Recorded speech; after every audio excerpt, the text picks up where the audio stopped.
We'll call this meeting to order, please. It's Owen Sound City Council meeting. Welcome to all those that have come out on this beautiful evening to join us here at our council chambers. And you're just lucky to be here on a night that it's not raining, so the room will stay dry. We have just come from a meeting of our in-camera portion of our agenda. We'll be returning to that after the public meeting to finish some business that we need to attend to. We will invite you to join us in a moment of silent reflection, please.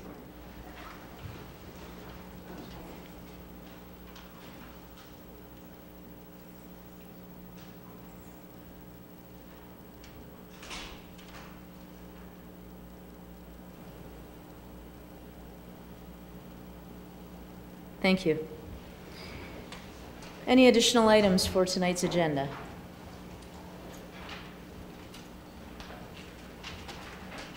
Any staff members? Okay. Disclosure of pecuniary interest, please. Councillor McMahon. Thank you, Your Worship. I disclosed a pecuniary interest on a matter on the in-camera agenda. Thank you. It's noted. Confirmation of the minutes of the regular council meeting from April 30th, please. Moved by myself, seconded by Councillor Purdon, that the minutes of the regular council meeting held on April 30th, 2012 as printed be adopted. Thank you. All those in favor? Opposed? That motion's carried. Resolution moving council into committee of the whole, please. Moved by myself, seconded by Councillor Purdon, that City Council now go into committee of the whole to consider public meetings, deputations, public question period, matters arising from correspondence, reports, matters tabled, motions for which notice was previously given, and other business. Thank you. All those in favor? Opposed? That motion is carried. Thank you. We're now in committee of the whole. We do have a public meeting this evening, and I expect that's why we have so many people here tonight. This is the Owen Sound, our official plan, our 5-year review. I am to make this announcement at this time. If a person or public body does not make oral submissions at a public meeting or make written submissions to the corporation of the City of Owen Sound before the proposed official plan amendment is adopted, the person or public body is not entitled to appeal the decision of the Council of the Corporation of the City of Owen Sound to the Ontario Municipal Board. If a person or public body does not make oral submissions at a public meeting or make written submissions to the Corporation of the City of Owen Sound before the proposed official plan amendment is adopted, the person or public body may not be added as a party to the hearing of an appeal before the Ontario Municipal Board unless, in the opinion of the Board, there are reasonable grounds to add the person or public body as a party. The personal information collected at this public meeting is collected under the authority of the Municipal Freedom of Information and Protection of Privacy Act. The information collected will be used to complete the City of Owen Sound's official plan 5-year review and will form part of the public record. Questions about this collection should be addressed to the City Clerk, Kristen Van Alphen. Yeah, that would be nice. Councillor Twaddle just moved to adjourn the regular council meeting. All those in favor? Opposed? That's carried. And all that other stuff goes too. Yeah, no, just rewind. The public meeting is now open, and we have some comments from Mr. Dave Aston from MHBC Planning Limited, and I'll just ask Mr. Aston to come up to the podium. There he is. Welcome. Good evening. Thank you. I was wondering if I was just going to get my keys out and turn around and start driving back home with that announcement. We won't get into the details of the process. Thank you, Mayor Haswell, members of Council.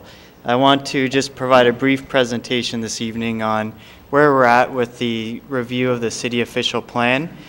We provided a similar presentation at an open house last week, and since then we've been receiving some comments from the public and agencies up to this evening, and anticipate additional comments tonight and perhaps following tonight as we move toward finalizing an amendment. So tonight we're here to just provide an overview of the proposed changes, the process, and really to listen to the input that we're going to receive. That listening part goes for all of council as well. No, that's a statement.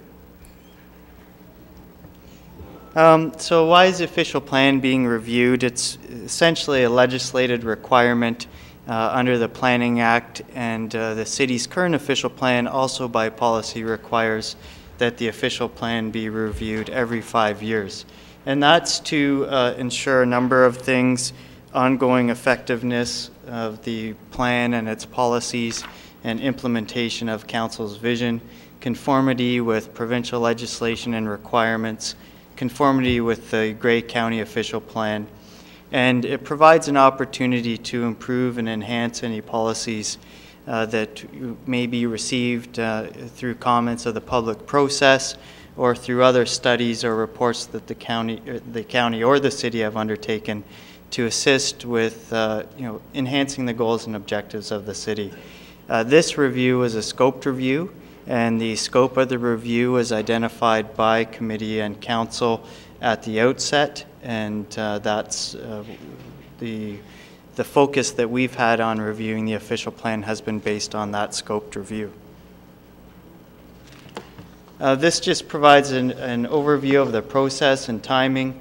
As you can see, we're at the council meeting, public meeting this evening, and from tonight we'll be working through receiving the comments, reviewing the comments, and considering the comments in context of finalizing an official plan amendment, and looking to present a final report and official plan amendment for council consideration on the May 28th meeting. Now that's another public meeting where council may wish to adopt a plan or not, but it's an opportunity for council to do so. So we prepared a background analysis and recommendations report as a summary to all of the work and justification for the amendments that we're proposing, and that includes a summary of all the legislation, provincial, county, city, and other initiatives, and it provides recommendations for the amendments that we're proposing. What I would suggest that we found out of our review is that in general we concluded that the current official plan is functioning well. And in coming to that conclusion, we looked at a number of things, and one is that there have been no major amendments to your plan since adoption in 2006. So in this sense, it has been working as a guiding document for council decisions and other staff decisions, and being used on a day-to-day basis by staff in a positive way to support the goals and objectives of council and ultimately this committee and community. So what's changed? A number of things have changed since 2006. Source water protection is constantly changing really at this point until something comes out. The Grey County official plan review was completed and an amendment. The city's working through strategic planning and other master plans, transportation master plans, cultural master plans, economic development. So a lot of work has been going on through council and staff and the community with various studies that have resulted in recommendations that we've looked to incorporate as part of the official plan. The official plan itself needs to be a dynamic document that will ebb and flow with the community, the economy, and environmental decisions, and will need to respond to changes over time. So in doing this, we looked at the goals and objectives, as those are the broader kind of visionary statements, and looked at revisions to some of those in context of protection of drinking water sources. So result of source water protection, creation of regional economic development partnership or really economic development policies, supporting technology-based growth, so another economic vision support. We're looking at density targets and maintaining community improvement initiatives, so implementing the community improvement plan and that type of direction. With regard to intensification and density, as you know, the new Grey County Official Plan directs local official plans to include appropriate criteria for intensification and density targets, and those are spelled out in the county. So we've looked at and have incorporated those policies within the context of the city official plan and established an intensification target and overall density target for areas of new residential development. The urban design section itself contains a lot of very positive direction and a policy approach to support good design and development in the city. What we've looked at is strengthening the reference to the urban design and the site plan standards within the policy context of the official plan. And we've also looked at adding additional policy related to outdoor lighting, landscape design, and safety and security when looking at site development or really any development application. Then we looked at some changes and amendments to the various schedules, and this is the transportation schedule, so to implement the recommendations of the Transportation Master Plan, encourage the use of public transit and improved walking and cycling. And what we've also done within context of the transportation section is built on policies related to active transportation and policy direction to integrate all possible modes of travel. So we've looked at those policies and strengthen those and provide direction in that regard. For example, one of the kind of main policy direction and mapping direction that's come out of the Transportation Master Plan and Trails Master Plan relates to the trails, the bicycle routes, and connections of various routes to support alternative modes. So this plan, it's difficult to see, but what we've done is really changed the name of the plan to be Active Transportation and Trails Master Plan and incorporated the updated bicycle routes and trails routes that have come out of the studies that have been completed. The other change that has occurred is a direct result of changes, as you recall, of the hazard lands and the zoning bylaw. So we have incorporated the updated hazard lands mapping within the official plan. So this simply is a direct transfer of the hazard lands from the zoning bylaw to the hazard lands mapping on the official plan. As part of the comments that were received at the special public meeting, so when we started this process, there was suggestion that we should be looking at opportunities for transition of say derelict or older industrial areas. So we've looked at opportunity to create an industrial transitional area in the north end of the city, and that identifies this as an area that council supports as lands that will transition over time from industrial related use to another use. Could be a mix of commercial, retail, residential uses. So it's a first base policy approach, what I call that. Yes, we recognize this as an opportunity, but you need to complete further study, comprehensive review, look at land use compatibility and soils to move forward with a change in the land use designation. But just to recognize that that this is an area within the city that could benefit from looking at redevelopment. This plan really in itself just shows the change of the phasing associated with Sydenham Heights planning area, and we've moved from 4 phases to 2 phases, and this is directly as a result of the recent master plans and EAs that have been completed relating to servicing and phasing of those that infrastructure to allow for development. And as part of this process, we are also looking at the secondary plan policies for Sydenham Heights and the land use schedule. So this is the proposed land use schedule for Sydenham Heights, now just one schedule with 2 phases.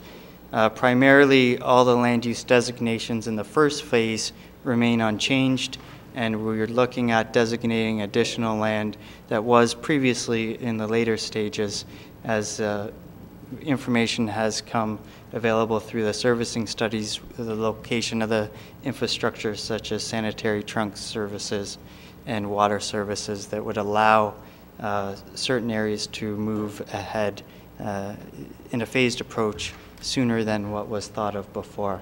So we're looking at this area, opportunity for mixed type of residential, low, medium, and high, the arterial commercial uses, and we're looking at a future mixed-use node, which is that purple circle in the middle, building on the health services use, the school use, and really seeing an opportunity there for a node for mixed use and something special in Sydenham Heights. Just other general changes, conformity with provincial and county legislation, update with regard to renewable energy policies as that changed since the last official plan, incorporating community improvement initiatives, and as I mentioned, recognizing direction from the various master plans that have been completed. We have received public comments to date, and these are themes of some of the comments that we've heard. Signage is one of them, having an appropriate approach to signage. So what I can say is we're looking at that as part of the urban design section and to provide some direction on signage. Heritage, we did add some policy with regard to heritage in the downtown and looking at additional study and policy for a study in the downtown.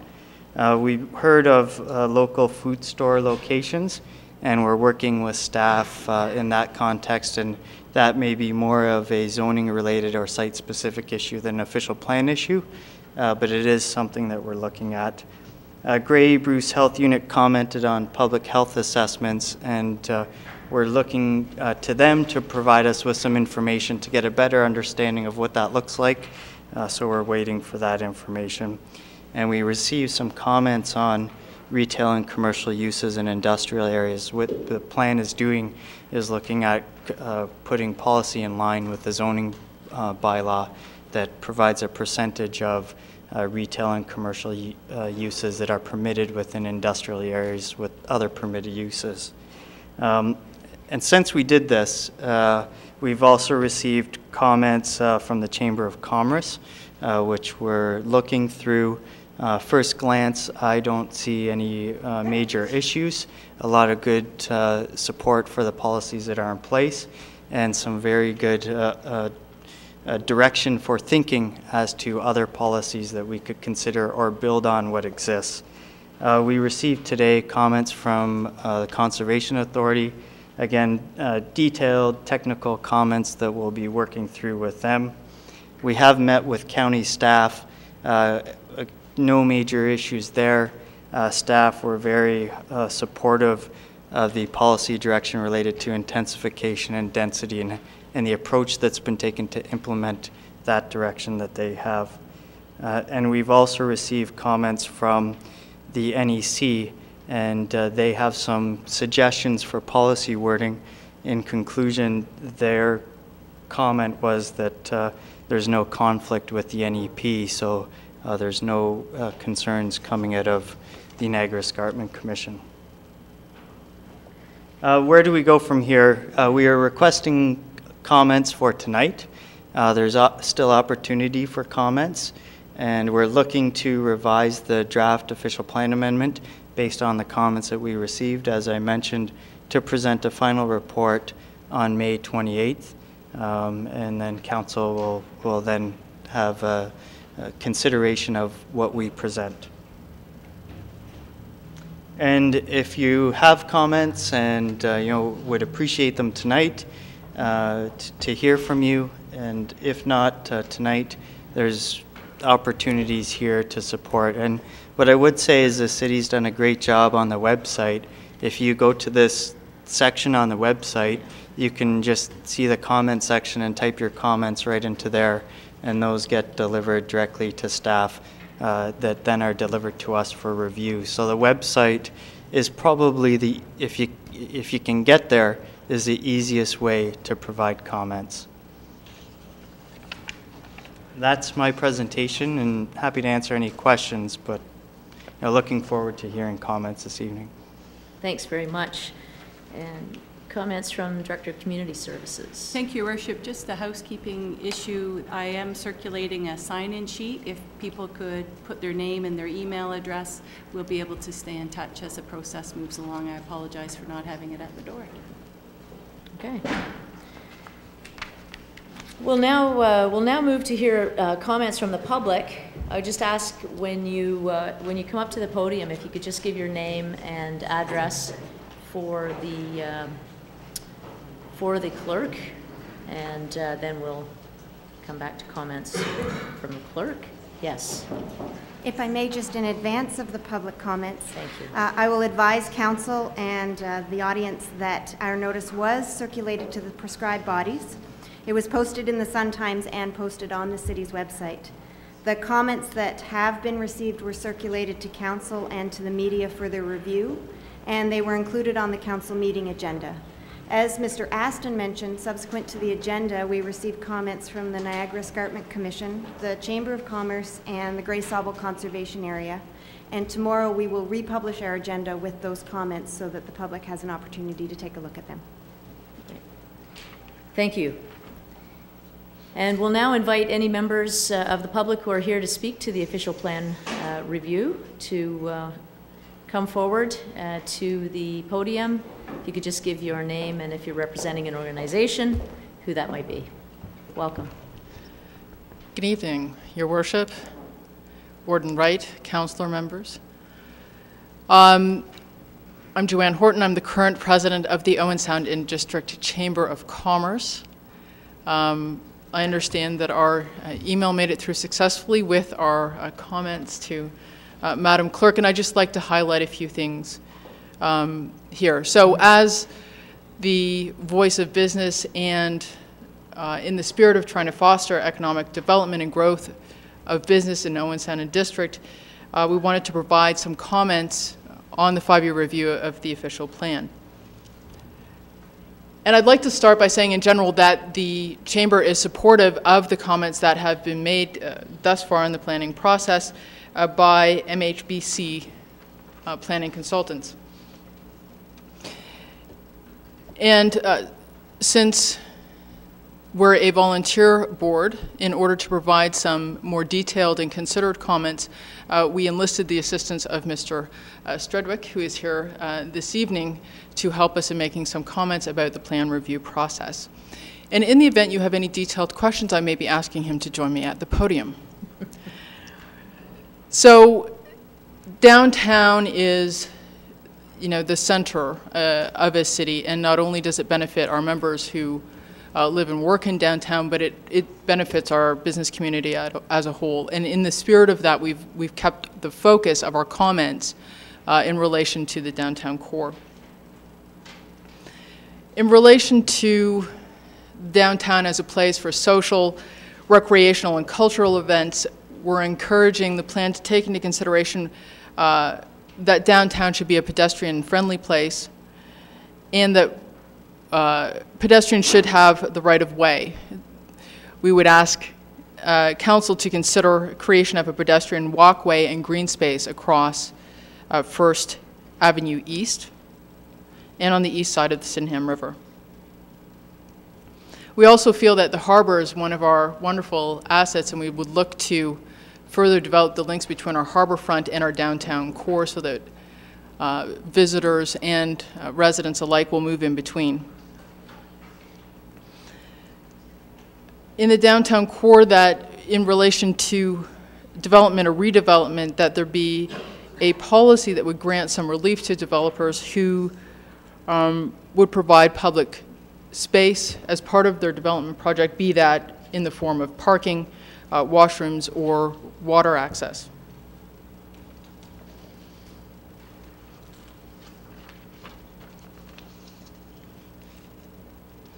And in linking our harbor to the downtown core, not only do we have larger vessels that may find their way to our yacht clubs, but we also have smaller vessels such as canoes, kayaks, and small boats. And we would encourage the city to consider a small dock along the Sydenham River to allow recreational small boat users to be able to get close to the downtown core and then walk in. And for those who might prefer their transportation on wheels, to add some more bike racks in any development or redevelopment plans.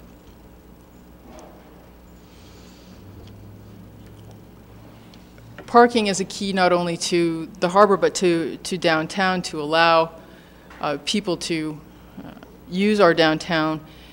And the Chamber supports the parking proposals but suggests that we should have a uniform and consistent policy throughout the downtown core. There seems to be sufficient parking, but we'd also encourage council to keep its mind open to maybe multi-level parking facilities that might free up valuable downtown space for residential or commercial purposes. However, parking is not something that we think would merit removal of residential or heritage buildings, but should be, and so it should not come in priority to those things.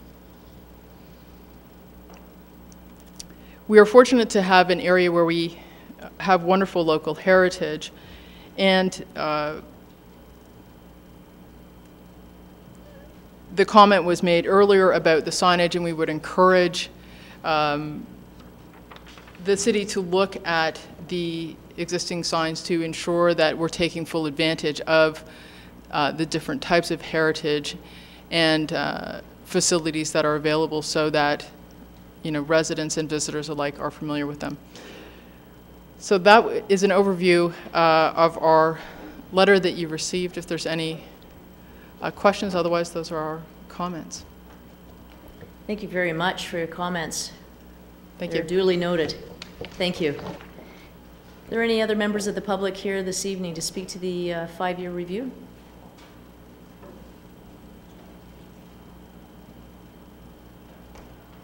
No one's jumping up. Anyone else to speak to the official plan 5-year review? Seeing none, I'll declare the public meeting closed and ask for a motion to reconvene the council meeting. Thank you, Councillor Twaddle. All those in favor? Opposed? That motion is carried. Thank you. We're now back in regular council meeting. We're at deputations, and we have a deputation that has come to us tonight after a brief introduction a few weeks back, and that is the Francesca Dobbin with regards to the Queenspark Bandstand project and the Penny Brigade. And I have to confess that I sent an email out to every member of council to remember their pennies tonight, and I forgot. You want some? I'll bring my pennies on Saturday. Yes, we will. Thank you. We will be at the farmers market. Thank you, Your Worship. We do have a PowerPoint. Great. Am I supposed to push buttons?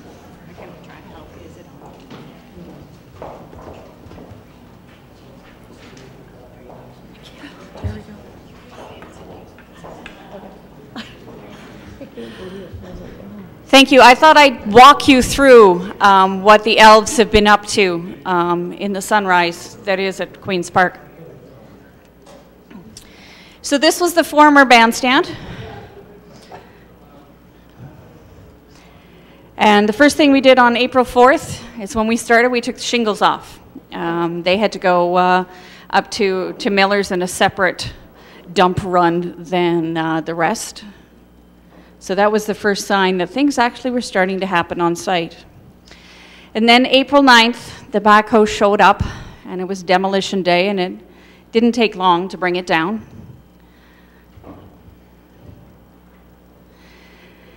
And it was all carted away, 4 truckloads of debris carted away, and we dug a big hole and got ready to start again. So it didn't take long for the footings to get laid out. And there's the guys, Kelly Horton's crew, laying the footings. So after the footings are there, we got to get the walls up. So the walls went in. And then the gravel going in. And one of the things about this project that's kind of fun is the community spirit behind this. And as we started this, someone suggested we do time capsules. So this was the opportunity to bury the time capsules that were created. And this is some of the stuff that went into the time capsules. You know, the control freak in me is really mad. I won't be able to explain why I put these things in the time capsules to the people in 150 years, but I'm working on that technology. Especially around we are the 99%. You know, no other explanation. That'll be fun. And thank you to Your Worship. There is a letter to the citizens of Owen Sound in approximately 150 years, which is how long we figure the new one will be, as well as, of course, the membership directory of the Home Builders Association that is actually making this project happen, and a Tim Hortons cup, because, you know, it wouldn't get built without Tim Hortons. And the Y, one of my favorite pieces is the Y created a membership card for the bandstand, so it has its own Y membership. So it was a lot of fun for the community. MPP Bill Walker and MP Larry Miller got into it and gave us tons of pins and things and letters. So there's Al and Bill burying them in the gravel, and there they go, paint cans. We thought it was appropriate. So then comes the floor, and this was just literally 2 weeks ago. Beautiful dyed concrete slate, and that's our accessibility ramp. And I've learned something. That's called soldiers, because they're yeah, the design is. What's it called? Soldiers. Oh. Yeah, I've learned so much. And the timber framing went up over the weekend. Just gorgeous. So these are a quick list of some of the people that have been working on site. A couple are missing from this that I just got tonight from some of the organizers as to who we've missed. So those are the guys that are working on it. So we definitely have quite a crew of experts.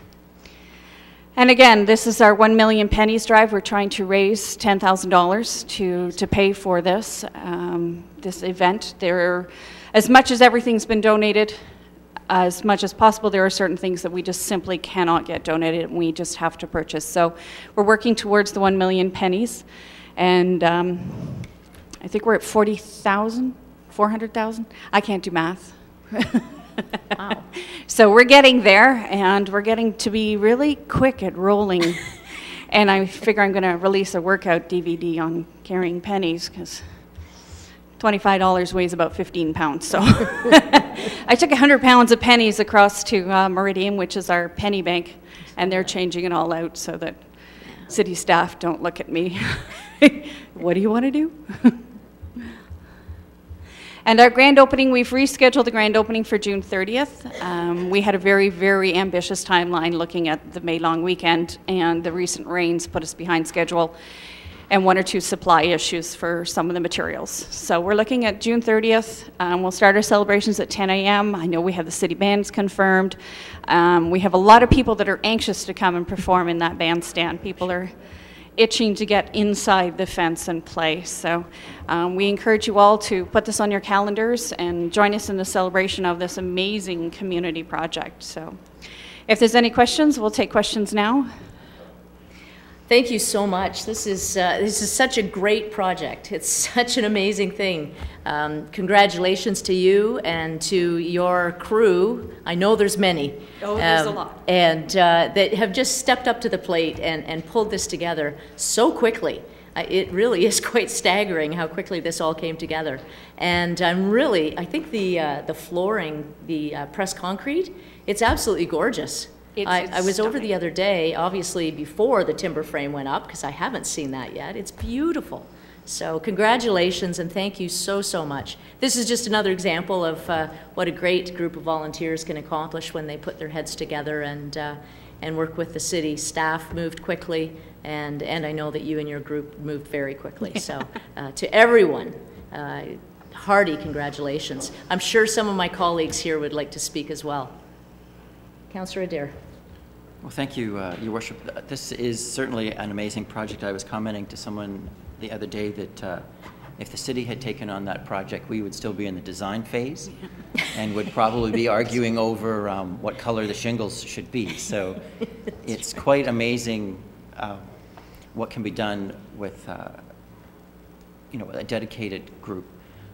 Speaking of that, specifically, I'm interested in, and you may not know this at this time, but the volunteer hours. I mean, how many hours spent rolling pennies? How many hours spent doing all of this this incredible work? I mean, that there's a monetary value to that beyond the the 10,000. We are pennies. tracking the volunteer hours. We are tracking the costs that have been donated. What the value is of what's been donated, the truckloads of concrete that were all donated. We will be coming back once the project is completed with a full financial assessment of what the value of the building is when it's completed, and the volunteer support that's gone into it. From the penny rollers to the the motorcycle gang motorcycle club. Sorry, wrong word. I better not walk home. That collected pennies on an impromptu run around on Friday. So it's amazing. It truly is amazing. It is yours. And I did remember to bring my pennies, but if my kids ask, I wasn't here. And their piggy bank.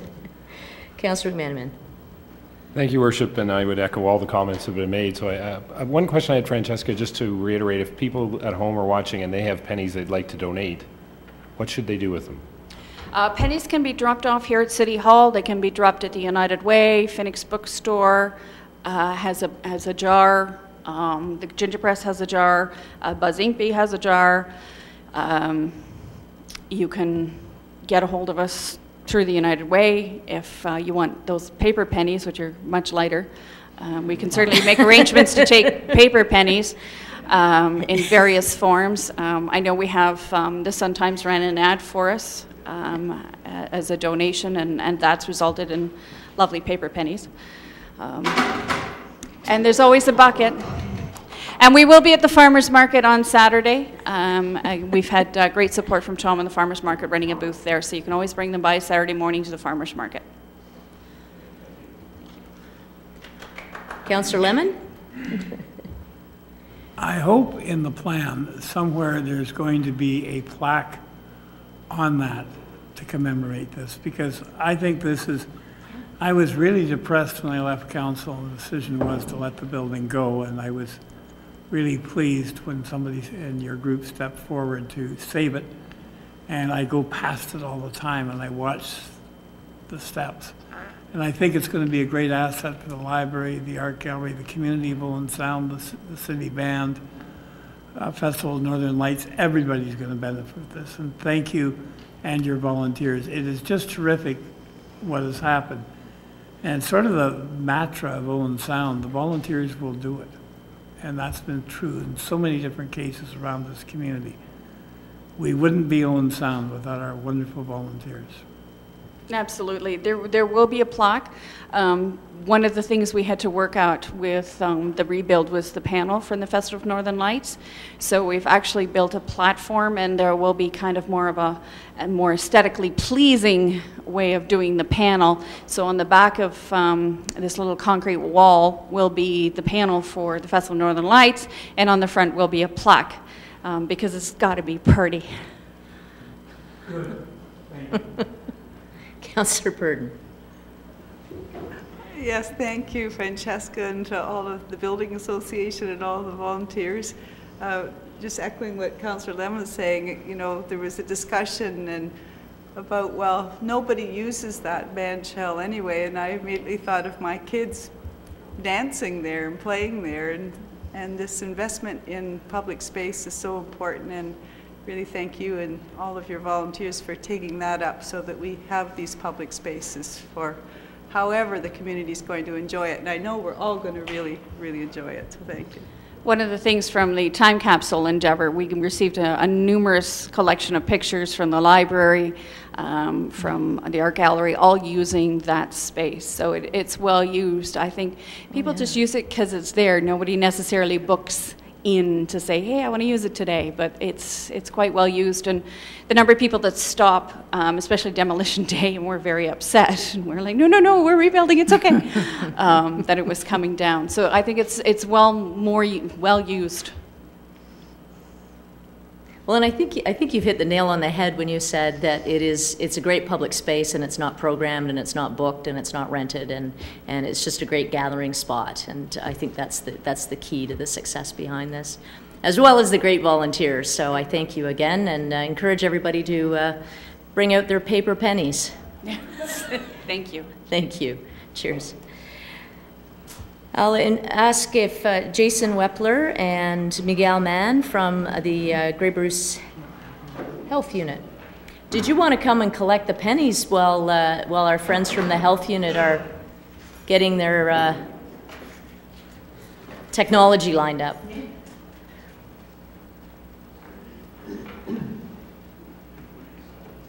You know, Councillor Twaddle offers up some pennies. I don't want you to miss the opportunity to get them.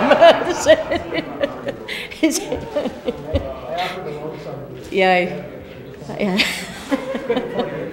Thanks, that's right. If any councillors have time on Thursday, we're having a bowling party. That's a whole other thing.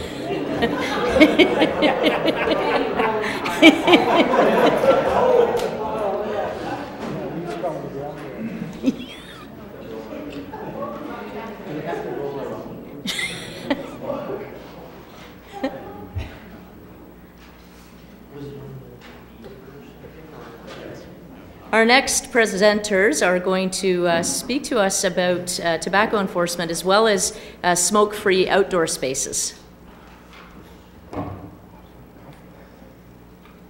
After the roll.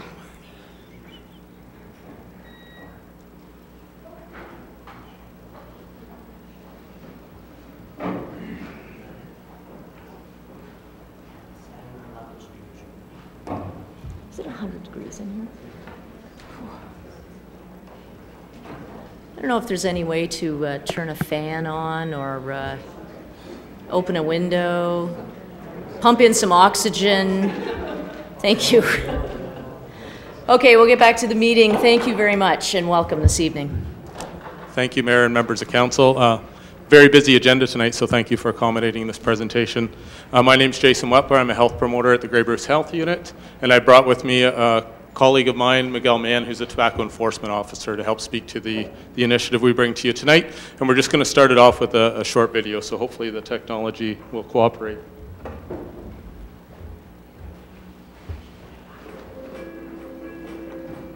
The majority of people in Grey Bruce support bylaw-graded smoke-free places, in particular public patios and playgrounds. A smoke-free bylaw protects everyone from secondhand smoke and allows families to enjoy smoke-free outdoor public places. It helps those that want to quit to prevent kids from starting. Tobacco products are a significant source of litter on beaches and other public places. Smoke-free outdoor spaces addresses environmental pollution. It takes 15 years for a cigarette butt to break down. Smoke-free outdoor spaces focus on youth by keeping tobacco in places where families and children gather, such as parks, playgrounds, and recreation areas. Tobacco use counters the health benefits of participating in sports and recreation. Not exposing children to tobacco helps to keep them from starting to smoke. My name is Keely Bears, and I'm a frequent smoker, and I believe in tobacco-free sports recreation. I have 5 younger siblings, and they're constantly telling me that I need to quit smoking. My younger brother started smoking, and when I found that out, I got really upset because I don't want my younger siblings smoking because, you know, it's tough and it's tough to quit. The change towards smoke-free outdoor spaces is finding its momentum at the local level. Leaders in Ontario municipalities, big and small, by responding to the wishes of the residents and moving to support smoke-free outdoor spaces.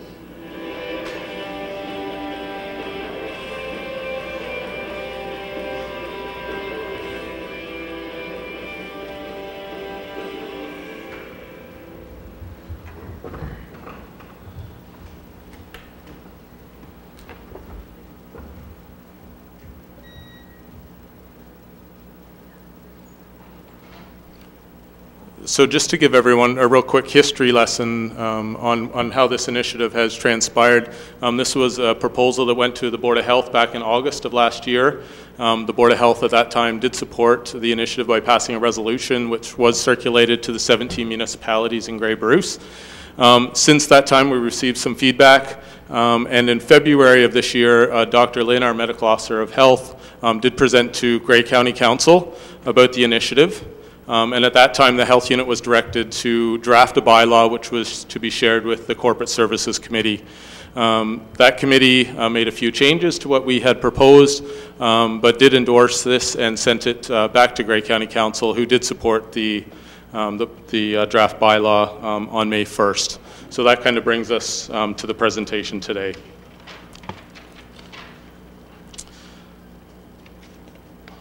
So one of the main reasons for the proposed bylaw is related to the fact that 50% of all tobacco users will die from a tobacco-related disease. And as a province, tobacco costs Ontario more than $4.4 billion each year. The main goal of this initiative is to improve the health of Grey Bruce residents while protecting the health of our children and youth. There are three main ways to reduce the number of people who use tobacco and reduce the health effects of tobacco. That's through prevention, protection, and cessation. And smoke-free outdoor spaces touches on all three of these components. Regarding prevention, tobacco-free outdoor spaces, a bylaw would have a component of prevention by eliminating the negative role modeling seen in outdoor play spaces. Protection, this is about ensuring that people aren't exposed to secondhand smoke, and we do know that even in outdoor areas, there is still exposure to secondhand smoke and negative health impact.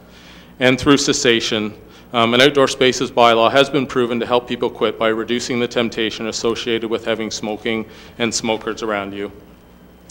I think we would all agree it's extremely difficult for people to quit smoking, and that's why this type of policy level support and supportive environments are so important. This initiative has a child and youth focus, and in addition to the video you'll see in the package, there are a couple quotes from Grey Bruce youth that I'll read out quickly. It makes sense that if you're going somewhere that has to do with health and fitness, then you shouldn't have to be around smoke. Another youth shared, it's hard to make healthy choices if where you grow up there are bad examples, like if you grow up with your family eating unhealthy or drinking a lot, having drinking problems or smoking. My mom secondhand smokes around me all the time and I have asthma. So there are 6 main reasons why this initiative is important, and we have touched on a couple of these already. So while the prevalence of youth tobacco has declined slightly over the past decade in Ontario, these numbers we are now seeing are starting to level off, and we certainly need a new push to decrease youth smoking rates. We also want to give every child and youth a chance to perform their best in recreation settings. These settings are used as a medium to perform and display special skills and talents, and if tobacco smoke is present, then we limit their ability to perform their best. We also want to protect the environment. As the video mentioned, it takes 15 years for a cigarette butt to biodegrade, and cigarette butts are the main source of litter in our community parks and on our beaches. We, of course, also want to protect children from secondhand smoke. And finally, we want to work towards creating a tobacco-free culture, and we also want to help those who are trying to quit by reducing that temptation and that visual. We do have some supporting data and research from a 2009 study. This was a random telephone survey in Grey Bruce. And you'll see that we have a majority of public support for the initiative. 86% supporting public playgrounds being smoke-free, 72% for beaches, 82% for public sports fields and spectator areas, 91% for doorways to workplaces, and 92% for outdoor public patios.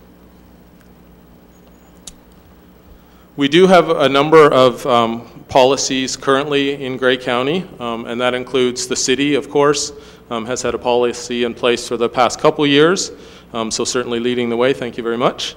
And also we've recently added Meaford, who passed a policy at the end of last year, as did Southgate within their communities. In addition, Chatsworth, although they don't have a formal policy, they do have signage posted in all their parks and playgrounds in the township. Additionally, we also see a few sports teams jumping on board. So the Owen Sound Girls Minor Soccer, their under 13 and under 15 teams have pledged to be tobacco-free. Saugeen Triathlon Club out of the Hanover area, the Saugeen Triathlon Club, and also the Holland Centre Recreation Committee in Chatsworth. Bruce County as well is following suit. South Bruce currently has a bylaw in place. Saugeen Shores and Brockton have a policy, as well as there is signage posted in both South Bruce Peninsula and Kincardine. So the components of the bylaw that were moved forward by the Corporate Services Committee, we're looking at 4 main components. So we're looking at a 9-meter radius from all county or municipally owned or operated parks, playgrounds, and sports fields, and those would include the spectator areas. On beaches, also a 9-meter radius from entrances and exits to all county and municipally owned or operated buildings, and patios as well, a 9-meter radius from all patios where food or drink is sold.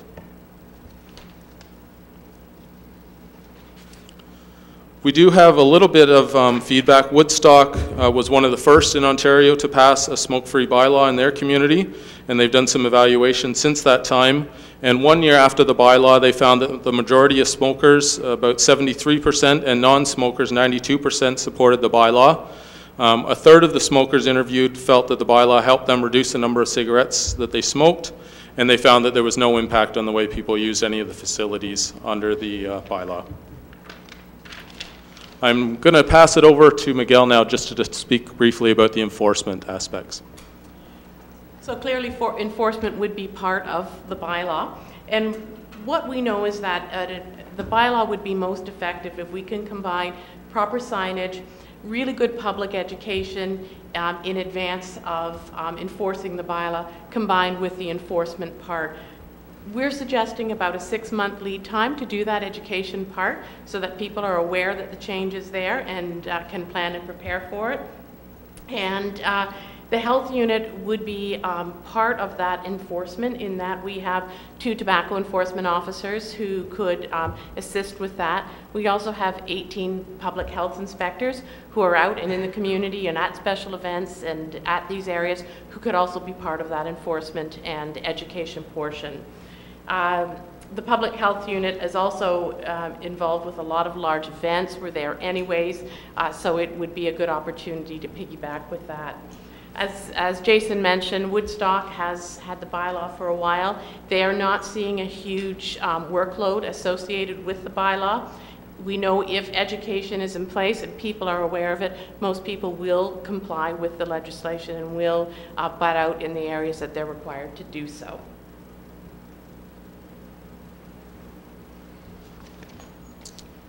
Additionally, the health unit will certainly also do our role to help support the bylaw, where we are offering certainly the education and awareness component. So we've allotted funds from our awareness budget for this year to help support and educate the residents of Grey County about the proposed bylaw. As Miguel mentioned, we would certainly insist with enforcement through those 20 staff who could be available to do so. And also looking at supporting the signage costs. Maybe not so much for the city, who already has some signs up, but for some of the other municipalities, we are looking to help support some of those signage costs as well. And that's the formal presentation, and we're happy to listen to any comments or field any questions. Thank you. Thank you very much. I'm sure there'll be some questions or comments. Councillor Lemon. Yeah, I have one question. This public park policy, we operate a campground. Now, that area would not be exempt. Otherwise, you're saying to people where you're camping, you can't have a cigarette, but you can in provincial parks. Well, with that particular area, it's the county's bylaw. It would be up to them to decide which areas would be included or not included. Keeping in mind that the issue of secondhand smoke is a problem for children, whether they're camping or playing in the playground. You're dealing with somebody who's going camping, And if you go to a hotel, you can have a cigarette in your room if you want, if you're in a smoking room. But to do it to campers where they're out camping, where you have a fire, it's a little strange. Well, the issues of smoke from a fire and smoke from tobacco can be a different health risk. It's also the modeling part with youth. We want to try and set positive examples for young people where they're not seeing images of smoking all the time, where people are around them smoking as part of the recreational activity. And there's also the littering component of it. When you're looking at the campground, there are several options you can do. You can look at suggesting absolutely no smoking. You can allow people to smoke on their particular rented site, but nowhere else in the public spaces of the park. So there's a variety of ways in which it could be implemented and looked at. Thank you. Councillor McManaman? Thank you, Worship. I understood from media reports when this was at the county that they were sending it to their municipalities for comment. Is that, and I'd ask my county rep, is that correct? Yes. So we would be getting a letter or something from the county asking? Should be. Mm-hmm. So what I was going to suggest would the appropriate place would be to Parks and Recreation to discuss whatever the county might be asking us, but so that would be coming forward in the... Yeah, just there was, generally there was support at the county. There were a few councillors who spoke opposed to such a bylaw, but City Clerk is motioning me. I can advise council that the county delivered a letter to us today on this matter, which we'll bring forward, and they've given the municipality until June 30th to provide comments to the county for their consideration before they finalize what they want to do with the bylaw. Sorry, the original, the policy that was implemented came through the Parks and Rec, so I'm assuming that's how we deal with this issue as well? That seems to be... Seems like a great idea to me. The only comment I would have to our presenters and your slides seem to provide some clarification. When this was first discussed, my concern with it talked about banning smoking on any municipally owned park, and I was thinking of Harrison Park, for instance. There's a difference between banning smoking in Harrison Park and banning it within 9 meters of the playground, for instance. So there's a distinction there that I personally think we need to make on some of some of our larger parks. The Bayshore property would be another one. It'd be difficult, I think, to ban it on the Bayshore property at large, as opposed to within 9 meters of an entranceway or 9 meters of that playground. Anyway, those are my comments, but I'll bring those up when the letter comes forward to Parks and Recreation. Thank you. Councillor Twaddle? It's really interesting. I spent all day Saturday and all day Sunday at a soccer tournament, and I never thought about it, but I did not see one person smoking. This was in Welland. I did not see one person smoking anywhere. That was at a high school, and I think the school has probably, their policies. And I've become so used to people not smoking that it's become the exception rather than the rule when you run into it.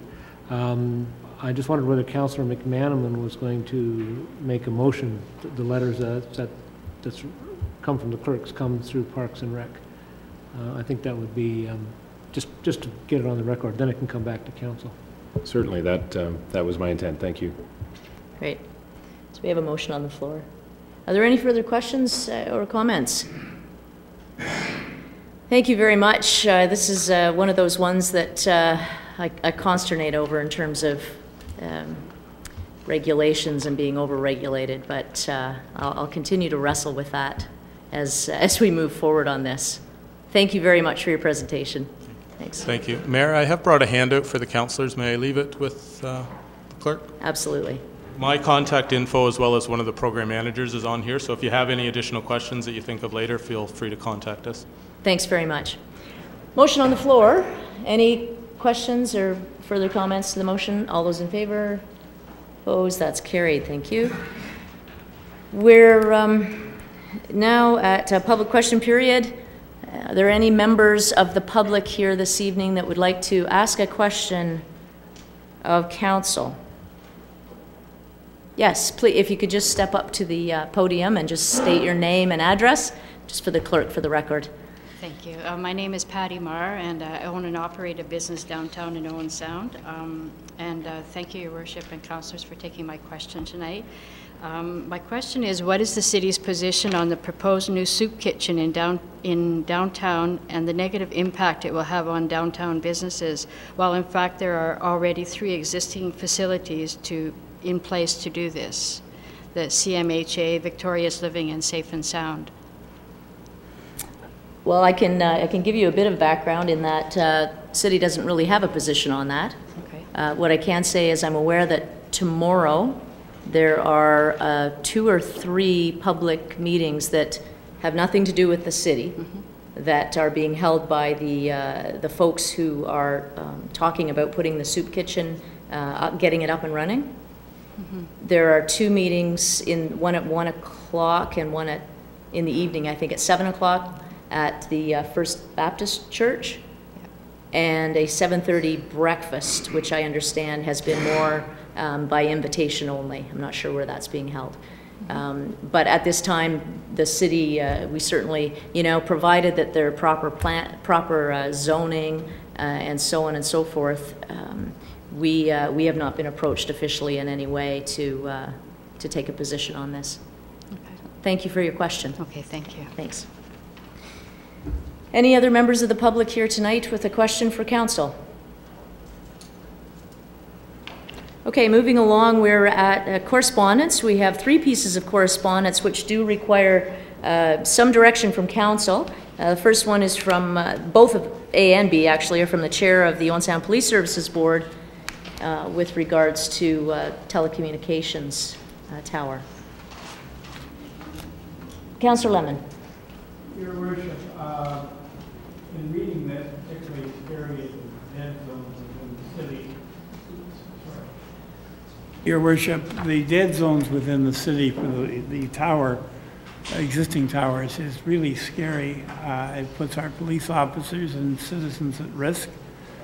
And so I would make a motion that we approve the proposed tower for the Public Works property as requested by the Chief of Police. Councillor McMahon. Thank you, Worship. I think that respectfully that motion is premature at this time. There's a request here. That's all I have in front of me, so I would certainly ask for more information from our staff on the issue, but so as the motion stands, I'll be voting against it. Councillor Adair. Thank you, Your Worship. The police are ready to move ahead with this. They've done the testing. It's really up to the city to say, let's go ahead with this. The money is in place. I'm ready to make a decision tonight to move this to whatever the next logical step is, which I think is to build the tower and address this issue. Councillor Boddy and Councillor Wright. I'm more with Councillor McMahon. I think this should go maybe to Finance Committee. I really don't know which committee, but it seems to me that there's got to be some kind of an arrangement worked out, some kind of perhaps a lease. I do note that they're talking about enhancing service, the ability to draw new clients for dispatch capabilities, so we're talking about income. I really think it might be something that the city needs to look at and figure out how long a term position. I think we need a little more information before I put my hand up and say yes to move ahead.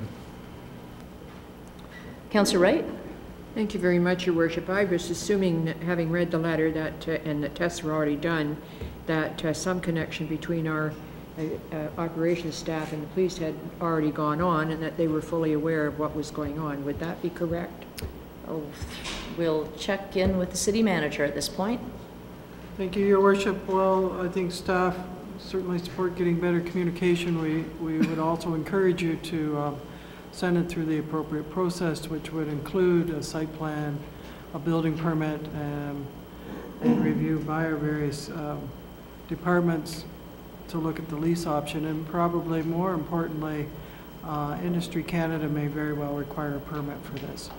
As some of you may recall, the process of communication towers in the past, they are regulated by Industry Canada depending on the height. So if it could be referred to staff to get that process going, we certainly would try and move it along as expeditiously as possible. Then I would put a motion on the floor that this motion be tabled until such time as staff took a look at the whole picture. Okay, motion to table. Councillor Adair? Well, I just, to the motion to table, the request from is that we notify the Police Services Board on what are the next steps. They're ready to proceed. They have the money to go ahead.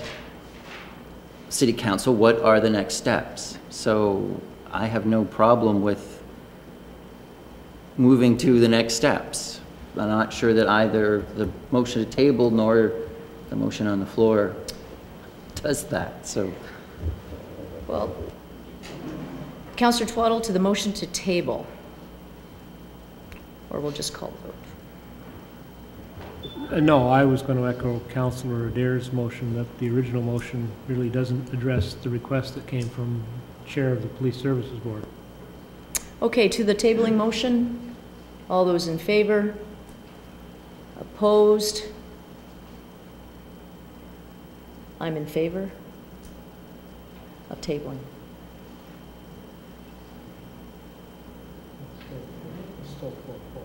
Yeah, so it's defeated. Yes. So we're back to the original motion. Could you restate that motion for us, Councillor Lemon? My motion was to permit the police department to move ahead with this.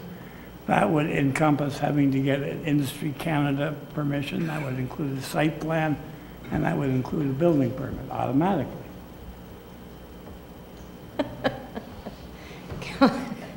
Councillor McManaman. Thank you, Your Worship. I'm glad to see the motion that's not quite the motion I heard at the beginning, but either way, I'm against the motion. I think we need to request more information from staff. As Councillor Adair says, the motion wants the city to advise them on next steps. I think we should get more information from the staff, and then we can decide on next steps. Okay, everybody clear on the motion?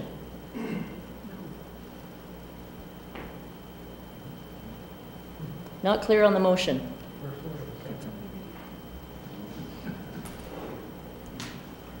Councillor Purdon. Could we have the motion read out, what exactly it is? Councillor Lemon's motion is that City Council we approve building of the new radio tower, including the appropriate approvals, including Industry Canada, building permit, and site plan. Okay. All those in favor?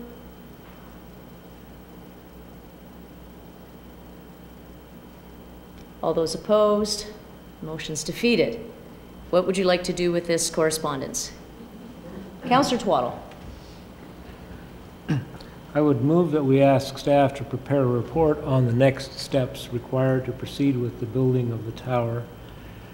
And then when City Council knows what those next steps are, we can make a decision and proceed with responding to the request from the Chair of the Police Services Board. So a report back to Council on what the next steps required are, and including any other issues that should be addressed or considered, such as Councillor Body's question around leasing. Councillor Purdon? Would it help to include in the motion that we approve in principle the need for a new communication tower, and then the rest of it? I would take that as a friendly amendment. Okay, further discussion? All those in favor? Opposed? That's carried unanimously. Thank you. And correspondence, a second piece of correspondence. Councillor McManaman. Thank you, Worship. We received a letter from the EOC, or the Emergency Operations Ontario, I guess it is. And I looked to the city manager. Did we ask for a report back on that? City manager? Your worship, through to Councillor McManaman, we did, and it's coming. So that will deal with the funding. I can advise as well that this renovation is budgeted by the police department. So from my perspective, I'm happy to sit on a committee to get that moving forward. So that was my one question. This didn't talk about budget at all.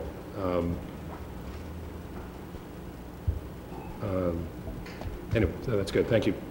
Councillor Adair? Thank you, Worship. The Police Services Board has the money budgeted. Several months ago, it was, of course, as we occasionally do, brought to the attention of the Police Services Board that the building is owned by the city. So if there's a major renovation to the building, the city needs to be involved. So the police chief and the fire chief have spoken. They know what their design needs are for the space. We need to link the city's design needs into that. It's a city building, follow whatever the process is that the city has for tenders, etc., and get this done. We've been talking about this for 5 years now. Emergencies aren't getting less severe as we move forward. They tend to get more severe. We need to have this center. The money's there. We just need that very strong link with the city because we own the building to move ahead and get this done. So I would make a motion to the effect that we do that we form a committee, ask the city manager to sit on that committee and proceed with this. Okay, motion, any speakers to the motion? All those in favor? Opposed? That's carried. Thank you. We have a piece of correspondence from Maggie Cullen, a project manager, with regards to Touch a Truck for Youth Literacy event.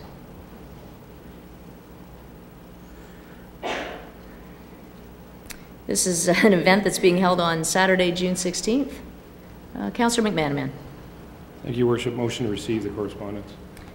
Thank you. Any questions? All those in favor? Opposed? That's carried. Thank you. We're now at our consent agenda item, and we have quite a hefty consent agenda. What is council's wish with these items? Councillor Body. Thank you, Your Worship. I'll move the consent agenda. Okay. All those in favor? Whoop. Sorry, Your Worship, I had a comment or question.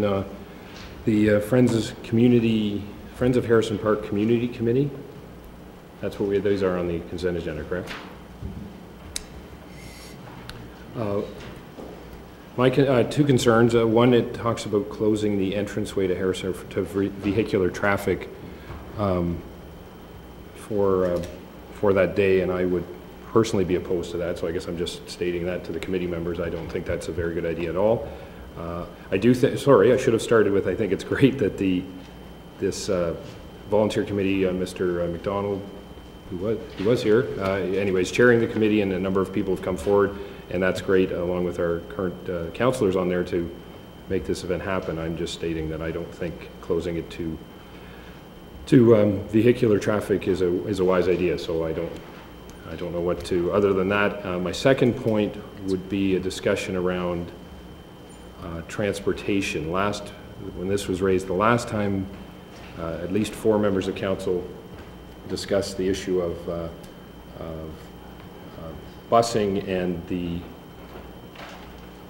point that the city busing that comes at a cost, and that it's not appropriate for councillors to be going to transit companies and trying to get fees waived or costs waived, and that there's no budget for this. And I had thought that we had made that point clear, but anyway, I also would be opposed to any further discussion of councillors with transportation companies about busing for this event.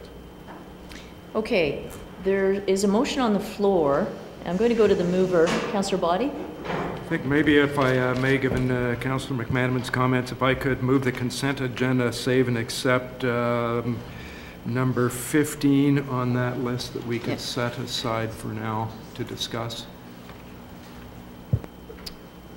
All those in favor? Opposed? Motion's carried. I'll go to Councillor Purdon. Just for information, these are notes or minutes from the community committee, and I was at that just so to speak to those notes.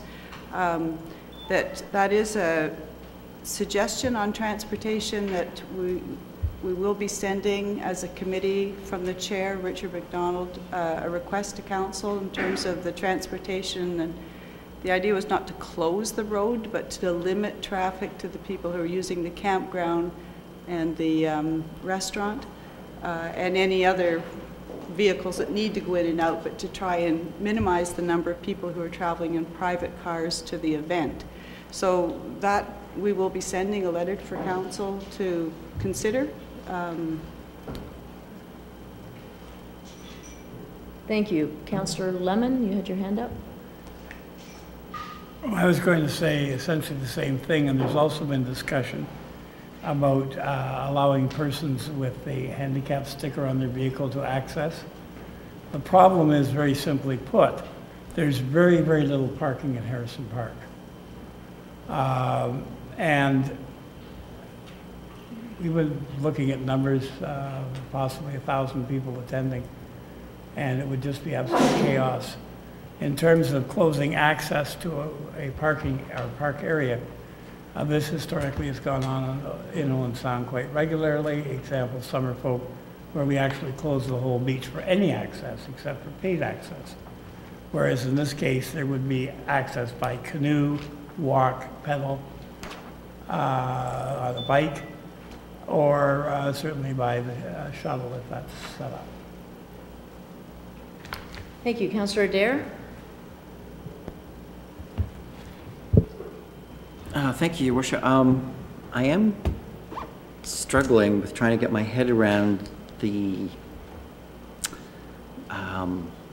for lack of a better term, constitutional authority of this, yet more Friends of Harrison Park. I am confused as to how many groups there are called Friends of Harrison Park, so I'm hoping that the chair of one of those committees can help me out. And if I'm correct, this committee we're not being asked to, by accepting their minutes, we're not accepting any of the recommendations or suggestions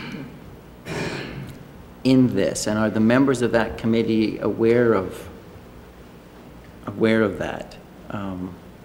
I mean, I do have another issue with municipal councillors going out on behalf of the city asking businesses in Owen Sound for donations to the city. We actually have a code of conduct that we do, that speaks against. We do, and that's been addressed, Councillor Adair, right. And it will continue to be addressed.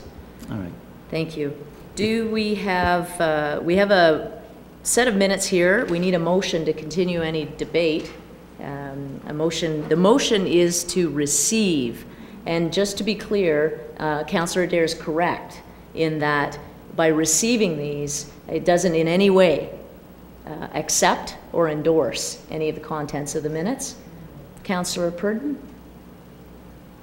Well, I would make a motion to receive the minutes. They are for the information of council. Thank you. Motion to receive, Councillor Adair. Just on, is this committee offering advice and suggestions then to the Friends of Harrison Park committee that council has? And if so, then would the minutes not be better to be sent to that committee for receipt? I'm going to refer to the city manager on this in terms of process and the two committees and how they're structured. And perhaps city manager may refer to someone else on this. So I'll just, there certainly is it's an interesting setup. Ms. Coulter. Thank you, Your Worship. My understanding is, and certainly myself and Linda McDonald support the City Council Committee, Friends of Harrison Park, made up of Councillors Wright, Lemon, Purdon, and Chamberlain. There is a second group, Friends of Harrison Park Community Committee. The City Council Committee is in charge of the event on Thursday and Friday evenings, and staff are supporting that committee and the work of that group. Some of the council members also sit on the community committee, and the minutes are for receipt simply as a information and just as a way of sharing information with council as to what the community group is planning for the event on Saturday. So the minutes could have gone through the council, Friends of Harrison Park Committee to council, but we just thought they meet every week. It was easier to bring them straight to council for receipt. Councillor Purdon. Thank you, Ms. Coulter, for clarifying that. For Councillor Adair, there are the two committees, the community committee is aware that these are just for your information. They're also shared with the council, Friends of Harrison Park Committee, on a regular basis so that we're all informed. Councillor Adair. I don't want to make too big a deal of this, but it confuses me. The Bandshell Committee, which just tore down and built a new bandshell, we did not receive their minutes. I know staff were working with them, etc., but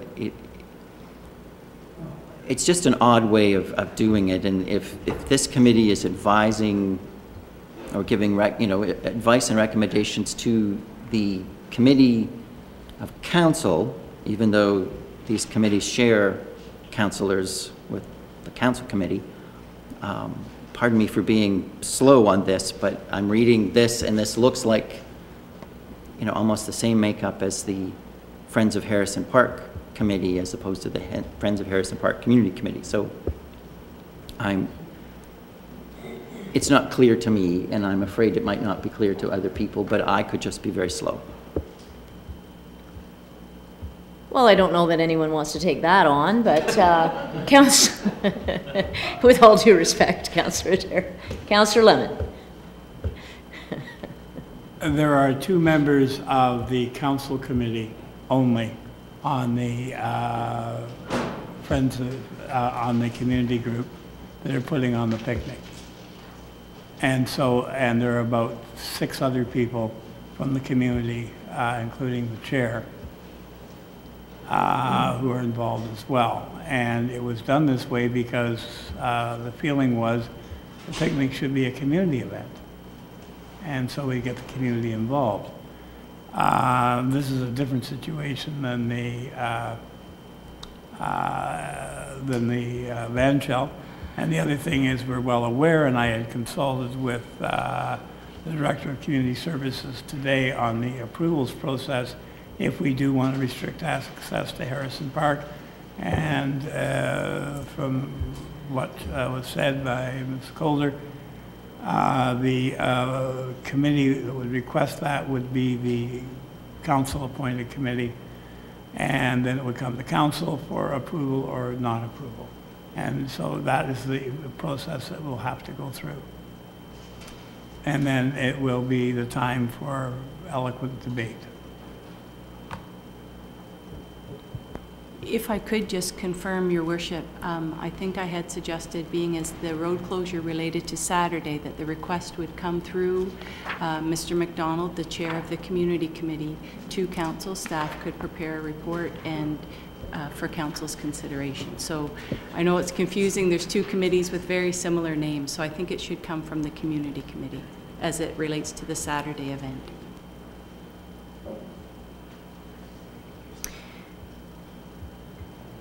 Does that clear everything up? Not really, Your Worship, because Councillor McManaman or Councillor Lemon said that the request would come from the City Council Committee, and our Director of Community Services is saying the request to close the road would come from this committee directly to City Council. If you pardon the confusion, this is confusing. Yeah, I think, Councillor Dare, I think you brought out some very valid points, and Councillor Purdon and Lemon, I think all the points are well said. There is quite a bit of confusion around this. What is not confusing is that all the people on all these committees are working towards a good news event and a great event. It's Harrison Park. Everybody loves the park. I think that the intentions are well-intentioned. I, too, share some of the concerns with elected officials seeking donations, and that is a grave concern to me, and I will be discussing that further, but not in this forum. There is not one member of this council, including myself, who can ask the Chief of Police really to do anything. And I would strongly urge that if there's any member of this council who thinks otherwise, that they review both the Municipal Act and the Police Act. Having said that, let's call the question. All those in favor? Yep. Opposed? That motion is carried. Thank you. We are now at a report. We have our director and curator from the Tom Thompson Memorial Art Gallery to shed some light on this place. Thank you. Thank you, Your Worship. Oh, no memorial, sorry. Just Tom Thompson Art Gallery. Art Gallery. Thank you, Councillor. As of 2007, I think yes. it was. I think I helped with that.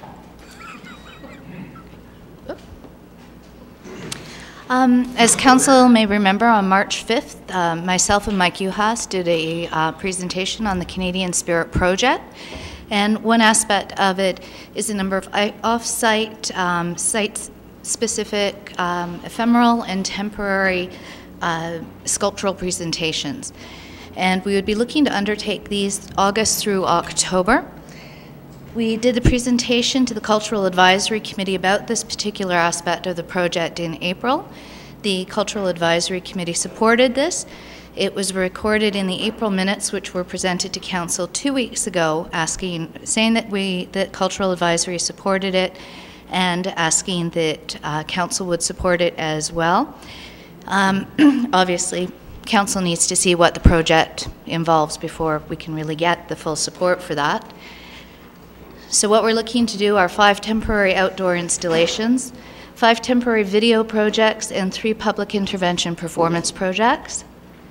We have a number of temporary sites that we've identified as being appropriate for these kinds of installations.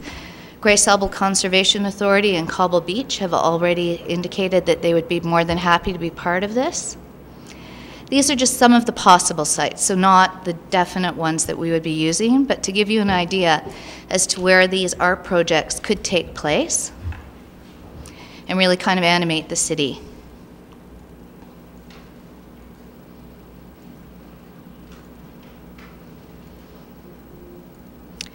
We have a number of artists who have already confirmed that they are interested in participating. These are artists from the Yukon, from Manitoba, from Ontario, from Quebec, and from New York City so far. And these are just some examples of some of the works that they've done in other cities.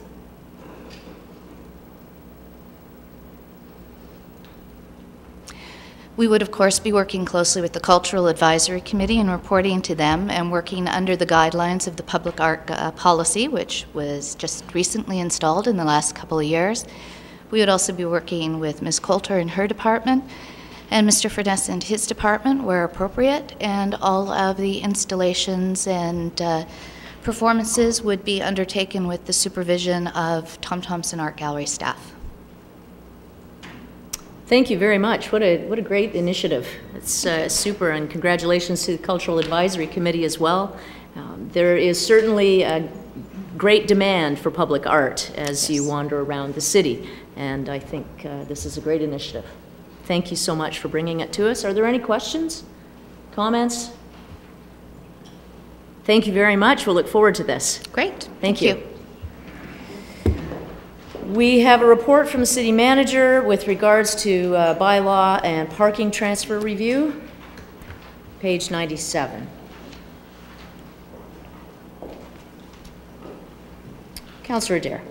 Thank you, Your Worship. I would move the recommendation as the chair of bylaw. This would be a great move forward for us. We could get the development of a work plan in place and begin to review in earnest the city's bylaws and try to align them with the city's strategic plans and address public concerns about our bylaws. It would also help if we dealt less with parking, but that's only one part of the equation. Okay, we have a motion on the floor. Councillor McManaman. Thank you, Worship. Question to the city manager, and in principle, I support the report as well, and the motion from Councillor Adair. In the financial analysis of your report, it speaks to when bylaw and parking were taken over by the police services, there was $64,000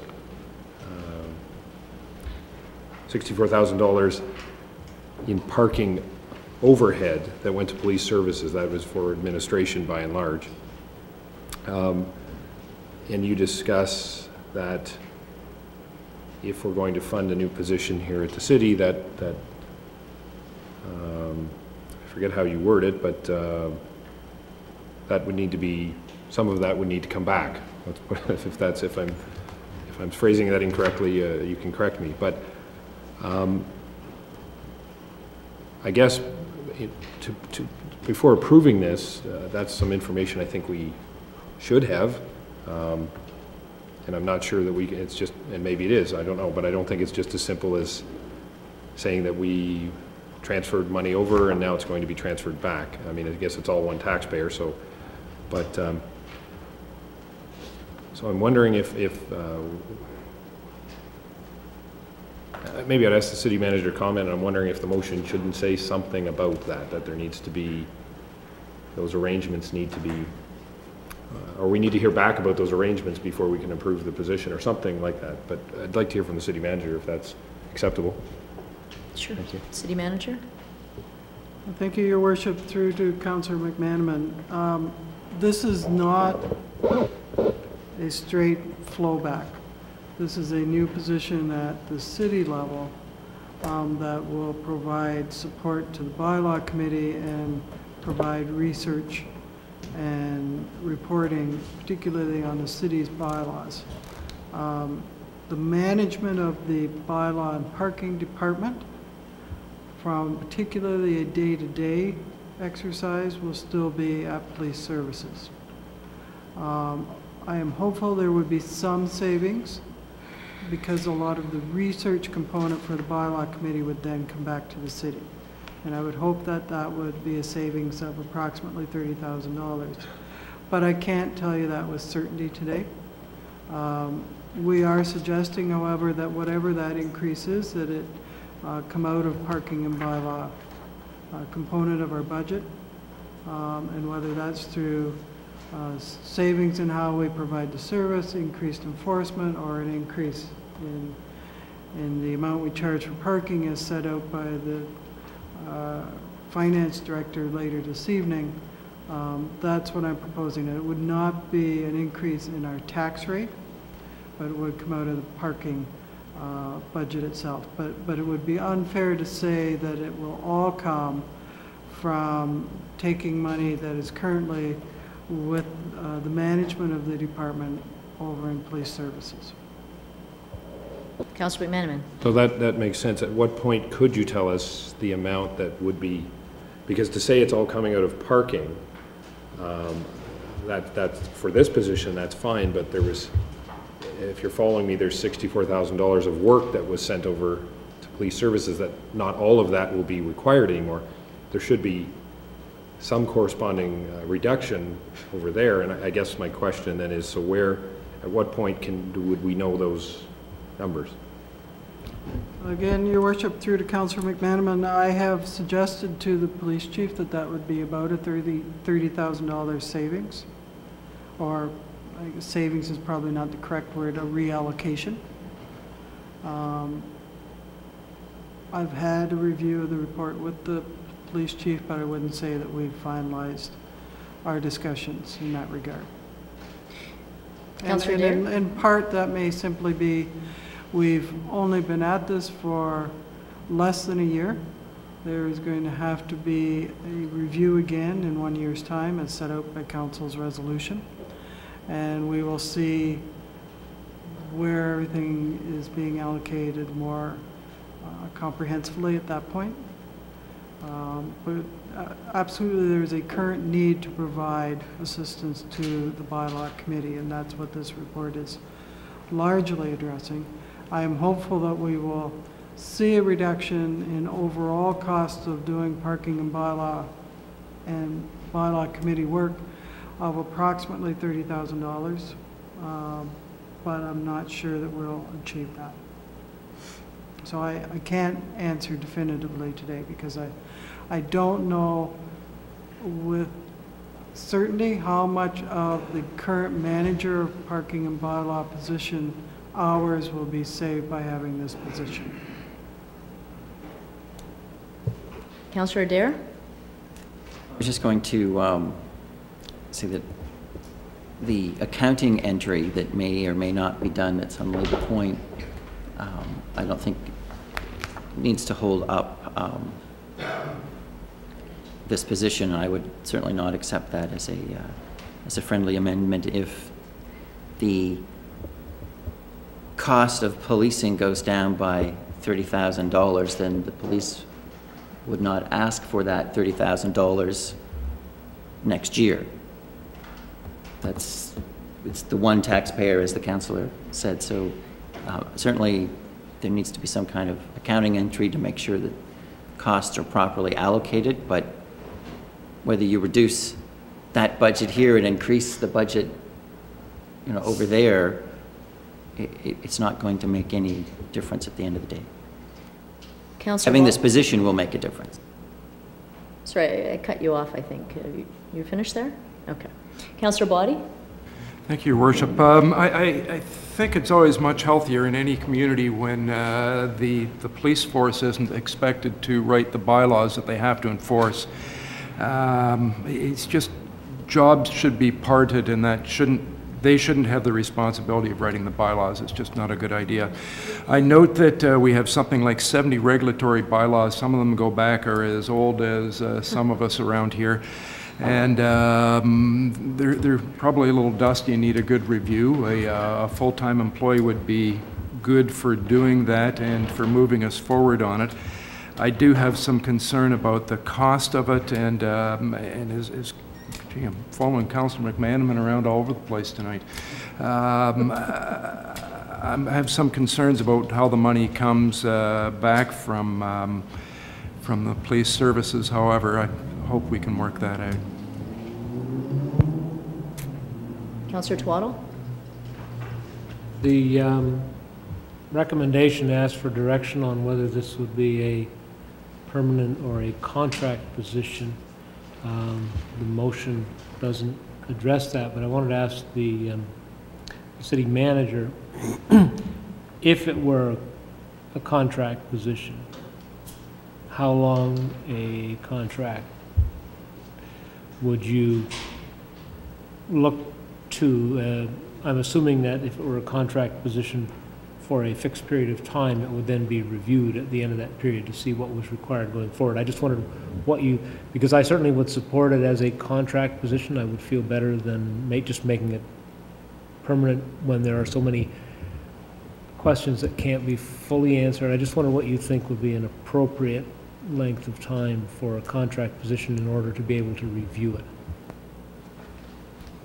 Your Worship, through to Councillor Twaddle, we have seen recently in our municipal world advertising for 2 positions in large municipalities such as ours for almost exactly this position. Both of those have been full-time, and both of them require a significant level of expertise. If I thought I could attract someone, I would tell you a 1-year contract with a review at the end of that 1 year. I am concerned of the quality of people that I will attract with a one-year contract. We can certainly try that. We can advertise and see if we get someone with that level of expertise. I certainly would suggest that we need to come back to you in a year's time regardless. Part of, and I didn't speak to it directly to you, part of what will make this work or not work is our internal communication strategy that we develop with the staff, the parking and bylaw staff themselves. It is critical that they get included in our creation of policy and reports to the bylaw committee. They are an important link that we need to ensure that we have. And I just wanted everyone to be aware of that. So I can certainly try for the one-year contract. I may be back to you saying I can attract someone of the quality we need. Well, I only asked the question because it was raised in the report, yes, but that it wasn't in any more detail than asking for that direction. Thank you. Okay. We do have a motion on the floor, which was moved by Councillor Dare, essentially, which is the recommendation. To the mover of the motion, any closing comments? Well, I guess that, and I thank you, Councillor Twaddle, for showing. I didn't move one of the direction that was asked for, which was either full-time or a contract position, but given what the city manager has said, and we know generally the state of finding good municipal employees, that my recommendation would include that it be a full-time position. Okay. The motion's on the floor. All those in favor?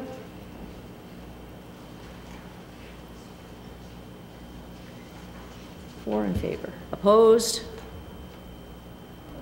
That motion is carried. Thank you. We're at page 143, and our ever-patient Manager of Economic Development Tourism and company are here to launch the I Love Owen Sound contest. And what a better time on the agenda. Thank you, Mayor Haswell, members of council. This is definitely a good news story. We're going to have fun with this contest. The contest, the I Love Owen Sound contest, will be launching on May 24th in 10 days. And the aim of this contest is to generate authentic, real, exciting stories and unique experiences from residents and also from visitors to Owen Sound, highlighting why this is a special place to live and to visit. The submissions will be used by Owen Sound Tourism Office to help promote the city. And they will also be displayed in certain areas. For example, thank you very much, Councillor McManaman. These are some of the T-shirts that you'll be seeing as prizing that will be given out over the duration of the contest, and the posters as well.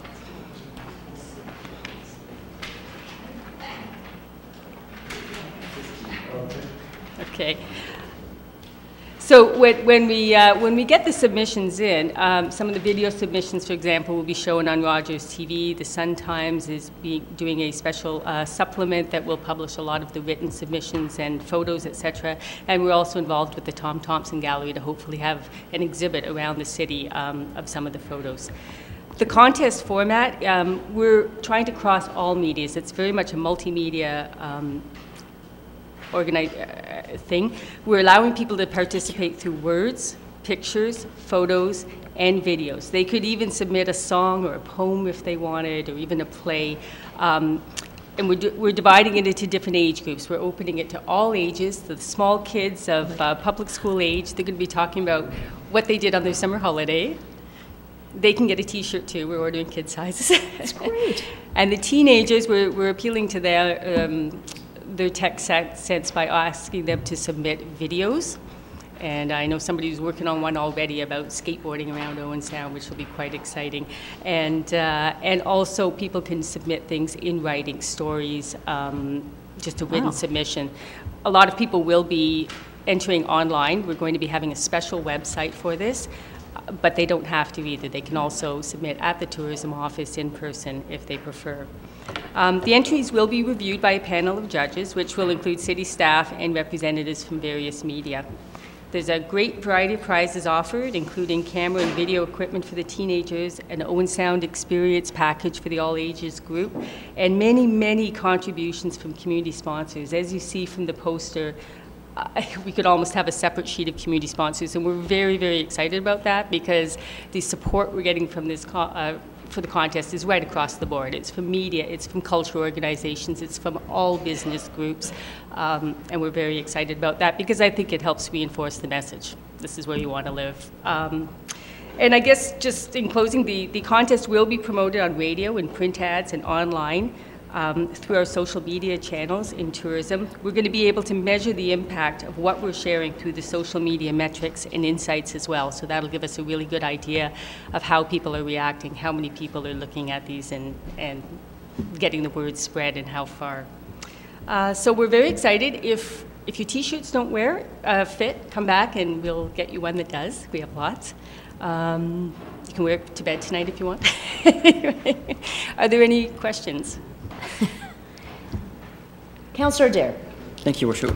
We had a sneak peek of this at the Cultural Committee last week, and I think it's very important to try to engage that age 13 to 18 group. If you go on YouTube and you search for Owen Sound, most of the videos of our kids from Owen Sound skateboarding or doing parkour, and it would be very interesting to try to get them involved. It's trying to reach them to get them involved. I'm sure because they're already out there making videos, and the prize of one of the GoPro digital camcorders is quite an attraction for them. But it's finding them and getting them engaged. But once they are, I think the videos that we get from that are going to be pretty spectacular.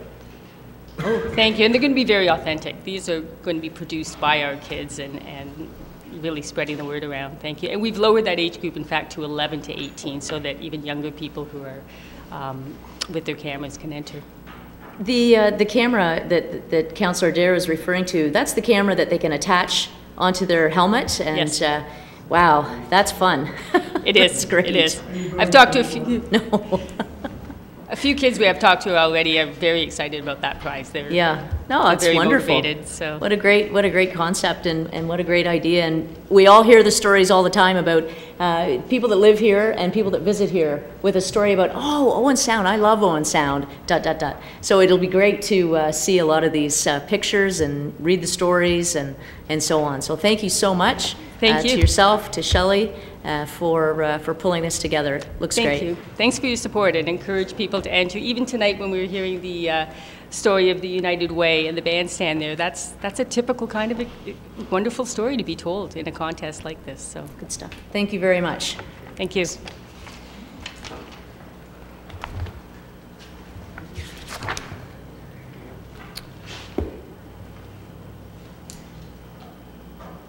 We'll now turn our attention to a report from the Director of Financial Services with regards to parking meter revenue. Councillor Adair.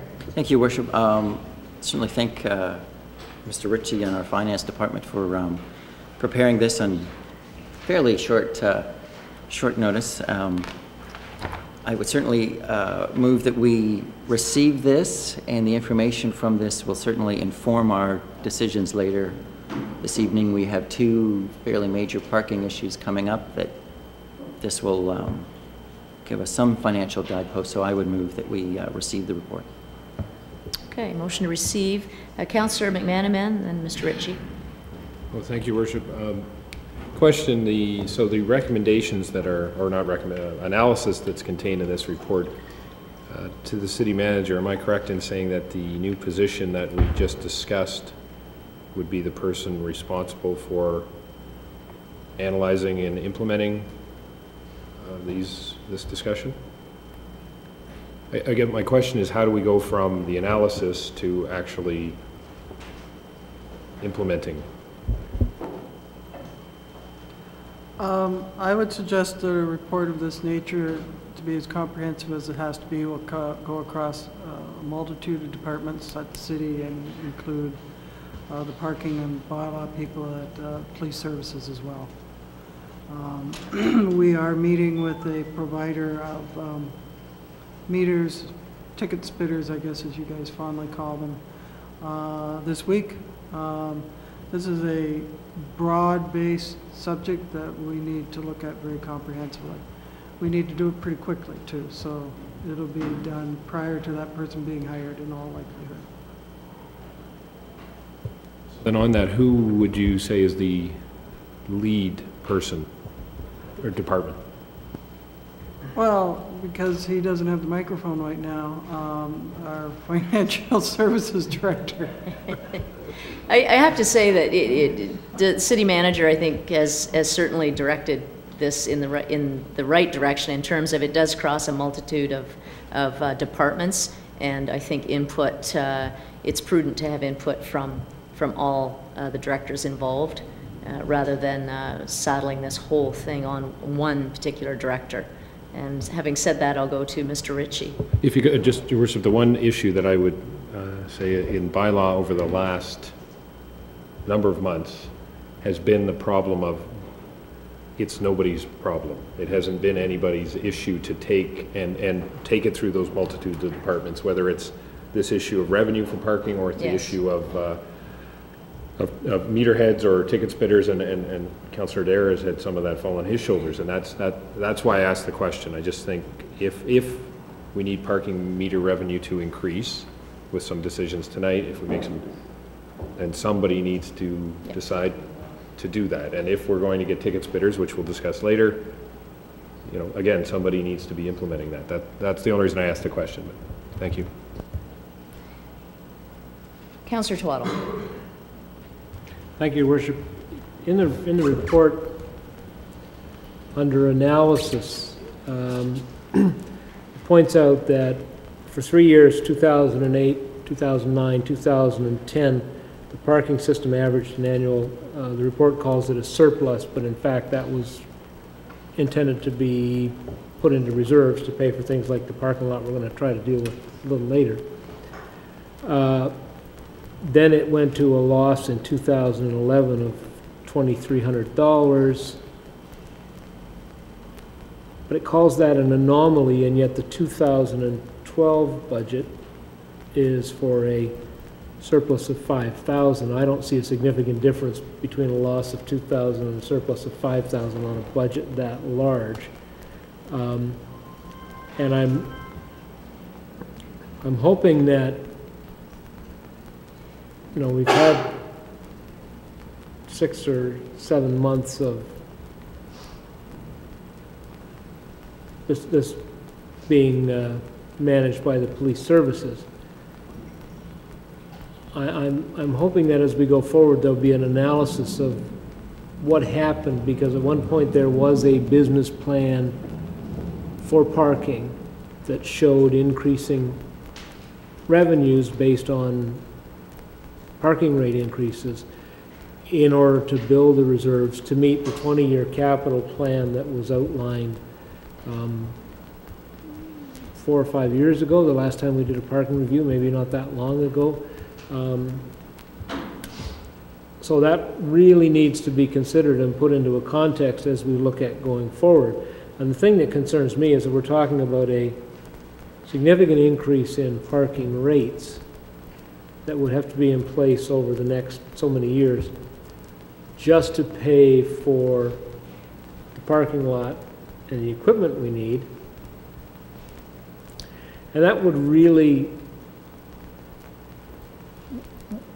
wipe out or make it very difficult even basic inflationary increases in that department over the next number of years. So I appreciate this was a report that was put together in pretty quickly, and I appreciate that. I'm not being critical of the report. I'm just saying that I think there's a lot more information and a lot more analysis that needs to be done before I can feel comfortable about saying that, because 20 years from now, all of the equipment we buy today will be as obsolete as the equipment we're currently using. And 20 years from now, there will be 2 or 3, well, the other half of the parking lot we're going to talk about tonight will need to be done, but there's 2 or 3 other parking lots that will, long before 20 years are up, be in just as bad a shape as this one. So I think as we deal with these challenges, we need to have a much better idea about a long-term sustainable plan for this operation. And you know, I'm not being critical of the report, I'm just pointing out that the report was done very quickly in order to meet requests that this council made 2 weeks ago. I appreciate that, but there are a lot of other challenges that we're going to face that need to be analyzed as well. City Manager. Thank you, Your Worship. Through to Councillor Twaddle, clearly you've identified what I think we have at a staff level too. The report was done to exactly answer the question of how do you raise funds. What the report wasn't asked to do, and what I would suggest, and I guess I'm looking to council now, do you want a parking study done, which looks at everything comprehensively, with what the options are, and that's working with the DIA, working with the Chamber of Commerce, developing a strategy for the next 20 to 30 years. That is a much bigger project. We've got little things happening right now. We've got the parking and bylaw staff looking at how do we get ticket spitters out there that'll accept new coins. We've got our finance people looking at how do you raise funds. We've got our operations people looking at how do we get a parking lot up to an appropriate standard. Council, do you want that comprehensive analysis done? And all of us know what that means. Parking is a issue that never goes away. You've looked at it before. You'll probably look at it again. But I need that question answered. Okay, we will deal with that question in 1 minute. We do have a motion on the floor. I just want to direct council's comments to the motion that's on the floor and the reports. Councillor Lemon, did you have your hand up? Well, I guess this transcends between what we had on the floor and what the city manager said, because, and the questions that were raised, it is a massively complex issue. And there are a lot of players in here. And from the downtown merchant's position, what makes it easiest for the shoppers? From the city's perspective, we want revenue neutral. I think we approve this and then I will cheerfully move the city manager's request. Councillor Purdon. So this is just a question in regards to the report. Again, following up what Councillor Twaddle said with the change in the surplus to a deficit to a small surplus. Is there kind of a quick answer for why such a dramatic change? And if you're looking at the 2012 budget with a small surplus, is that also ballpark the projection for the next period of time? Through you, Your Worship, I should state that the 2012 budget was based very closely on the actuals from 2011, and certainly, as Council has mentioned tonight, without a champion in place, quite often businesses we run do not succeed. And the proposals we're making will have that champion in place. I can tell you the results from the first 5 months or 4 months of 2012. Our revenues are tracking quite well, very similar to what we had in 2010. I should mention for Council's benefit, the main change from 2010 to 2011 is we only had 2 enforcement officers. Enforcement is the key to getting revenues in that particular business in one way or another, either through compliance or through fines. So in 2012, we have 3 enforcement officers and revenues are back. I am anticipating our surplus from operations only for 2012 will be very similar to 2010. That's in the neighborhood of $100,000. Certainly, as Councillor Twaddle has mentioned, those aren't true surpluses that you would consider in your business, because we don't have a true honest cost accounting of what our true costs are over time.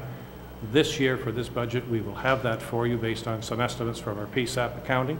So certainly I feel very confident. I should reflect very quickly on the slide for our viewing public who probably isn't fully aware of what we're discussing tonight.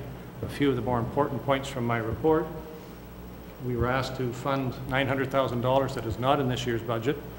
We looked at 3 borrowing options, 10, 15, and 20 year. We made the assumption the parking was still to be self-sufficient.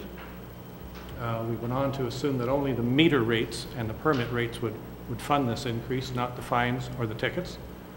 And through those, the increases overall in those rates for 10 years would be 30%, 15 years would be 20%, and 20 years would be 15%. You can see the actual dollar increases.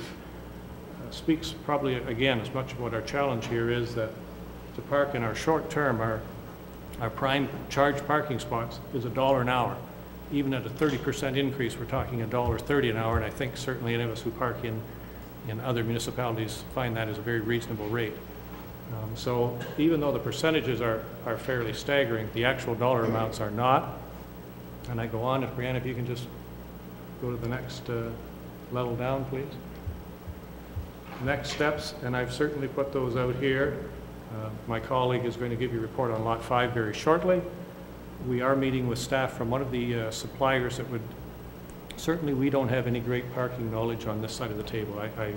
We're not champions of that, but we're going to meet with those people, get some information on what our needs might be, and I believe we will probably, without the full parking review, be heading to an RFP for suppliers to see what they can do for us to bring these needs to council with an RFP process. So, and as you can see, certainly the city manager and I are somewhat on the same opinion here, as we always are, that it may be time for a full review. We haven't had one since 2008, and certainly this is an issue that is before the public. So thank you.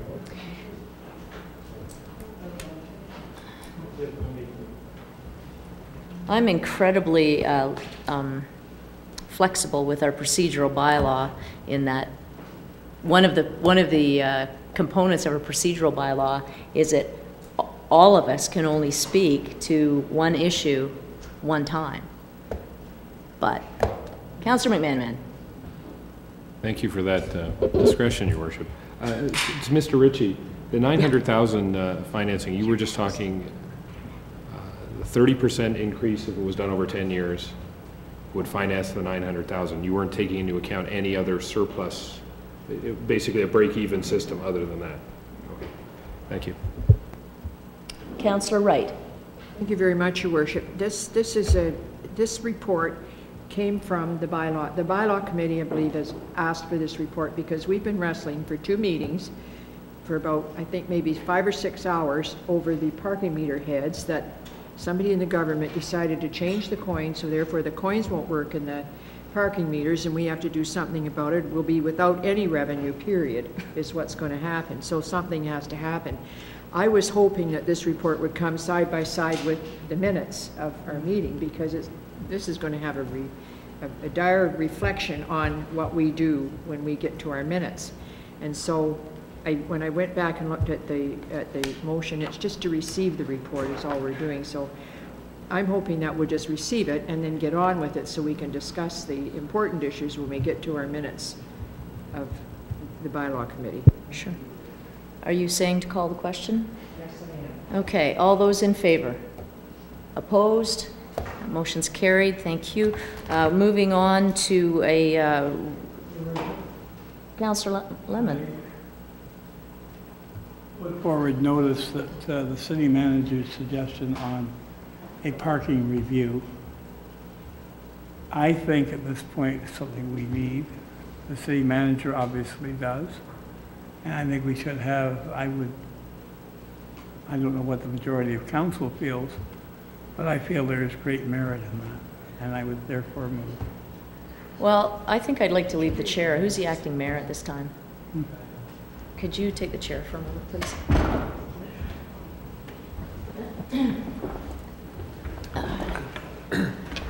Mayor Haswell. Thank you, Councillor Twaddle. To the motion, I guess I might be one of the few that doesn't think parking is complicated at all.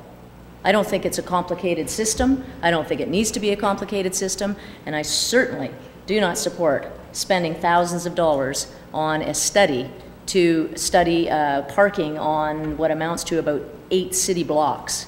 I cannot go there. Quite frankly, I don't think that any parking system or any parking strategy needs to be complicated. In fact, I think to increase revenues for the city, we need to make it simple. If it's a simple system, if it's easy to understand, people will comply. Nobody wants to get a parking ticket. I don't want to get a parking ticket. No one around this table wants a parking ticket. If it's easy to understand, people will pay. So, to the motion, I will not support going to any kind of a full-on parking strategy. We have a transportation master plan coming forward. We consistently talk about having the downtown as a pedestrian-friendly area. I think if you make complex, minute, and confusing bureaucratic rules when it comes to parking, you're going to get complex, confused consumers and citizens who are going to be absolutely ticked off, quite frankly, with the system itself, and you will not be getting the revenues. If the idea is this is a self-financing division, which clearly I think is a struggle, then I think the system needs to be simple. And the city manager and the director of financial services have both indicated that there are companies out there who will come to any municipality and are currently doing it in a number of municipalities, and they do everything. They decide on, they come up with recommendations to decide on how best to manage that particular municipality's parking system. So I think the expertise is out there. I think that expertise can be garnered through an RFP process that, quite frankly, will not cost the city very much at all, because they'll be competing for our business. When they're competing for our business, we don't have to pay to get the data and the information we require to make a well-informed decision. I would hope that this would be referred back to the bylaw committee for further discussion and to come forward with a recommendation to council, which in effect is what the committee is there to do. The earlier motion addresses the lack of staffing. That has been approved by council, so there now is, in short order I hope, a staff person in place who can manage this whole thing. That's my say. Thank you, Councillor Twaddle.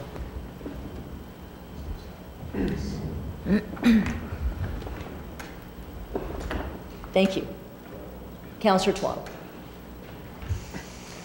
I agree certainly with the last part of your comments, Your Worship, that this issue really belongs to the bylaw committee. They have been trying to struggle with it. And I think that whatever proceeds from here in terms of an analysis, the kinds of things that I talked about in reference to the Director of Finance's report, the first responsibility belongs to the bylaw committee, and they can come back and make recommendations for council. I don't support the motion that's put forward by Councillor Lemon. I would be interesting to see what the bylaw committee decides. I mean, there was a business plan created for parking. It was in 2008. Some people argue that it was confusing, but it was a consensus process involving many of the stakeholders. I think the beginning is to go back and revisit that and see where it went off the rails and see if it can be revised or adapted. But certainly I think Councillor Lemon's motion is premature, that the bylaw committee is trying to deal with this.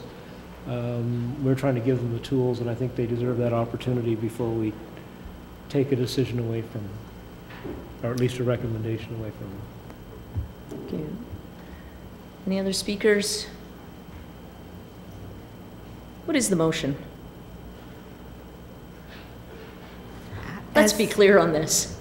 As we understand it, the motion is to have a parking study taken.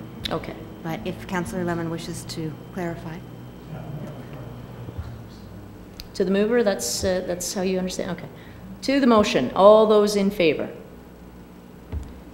All those opposed? Everybody else? Okay. Moving right along. We have a report. Well, what would council, is there any subsequent motion with the parking meter revenues report? Are we sending it back to the bylaw committee? What are we doing? Okay, then. Is council all right with this? We have our manager of revenue, Mr. Crowder, is here this evening. Welcome. Good evening, Your Worship and Council. Before you is a report on tax policy for 2012. Earlier this year, Council decided on the amount to be raised for the 2012 budget of $22,884,799. There were numerous scenarios analyzed in coming up with this report for tax policy in 2012, with the main initiatives being the strategic initiative where the city should be committed to proactive business plans, policies, and practices which encourage economic growth through the alignment of city ratios aligning with the county ratio. When the city and the county joined in 2001, there was an OREG 31101 that was brought forward, and that OREG spoke to the aligning of the ratios between the county and the city. Staff recommendation before you looks at a scenario in which it will be easy and transparent to explain to ratepayers of how we're going to align to those ratios. We're suggesting a 10-year plan across the board, and that's option B before you. Thank you very much. Do we have any questions or comments on this? Now, I would agree that this is complex. I would agree.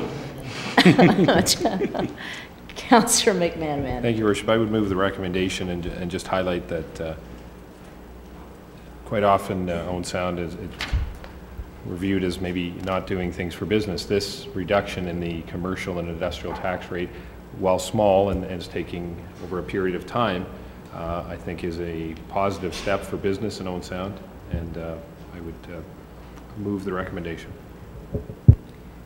Okay, Councillor Purdon. I do support the motion, but I just would like to flag that as we're moving forward with shifting the tax burden to the residential taxpayer, that this council may need to consider how to support low income and fixed income taxpayers who will increasingly struggle as the tax burden is moved on to them. Councillor Boddy. Thank you, Your Worship. I note as one of the things that surprised me when I came onto council was how long it was going to take us to try and catch up to the county ratios, and this 10-year plan tightens it up so we know, and I think it's great. I note the county ratio actually is 68.43% that is residential farms share of the tax ratios, and right now we're sitting at 56.51 residential. So although there will be people that may be upset that we're transferring it to residents, we've got a long way to catch up to the county and what's happening outside of Owen Sound and the rest of the world. So I think we're very much on the right track for supporting business. Every time we support business, we can attract more business, hopefully, that will provide employment and eventually start to attract more people to come and live within Owen Sound. So I think this is really positive and important to do. Thanks. Any other speakers to the motion? All those in favor? Opposed? The motion is carried. Thank you. And I have to say, Council has committed to certainly moving forward on this, not shifting too much too quickly to the residential taxpayer, but moving in at least a positive way forward. And the Council could move much more quickly, but has made the decision to go with this more moderate approach. Thank you very much for all your work on this. Thank you. We have the Director of Community Services and Doors Open. Thank you, Your Worship. Certainly my pleasure to bring you a quick update tonight on Doors Open Owen Sound 2012. For those of you who may not know, Doors Open is a celebration of our community's cultural heritage. So residents and visitors are offered a great opportunity to explore cultural, historical, environmental, or architectural sites of significance in and around the city of Owen Sound.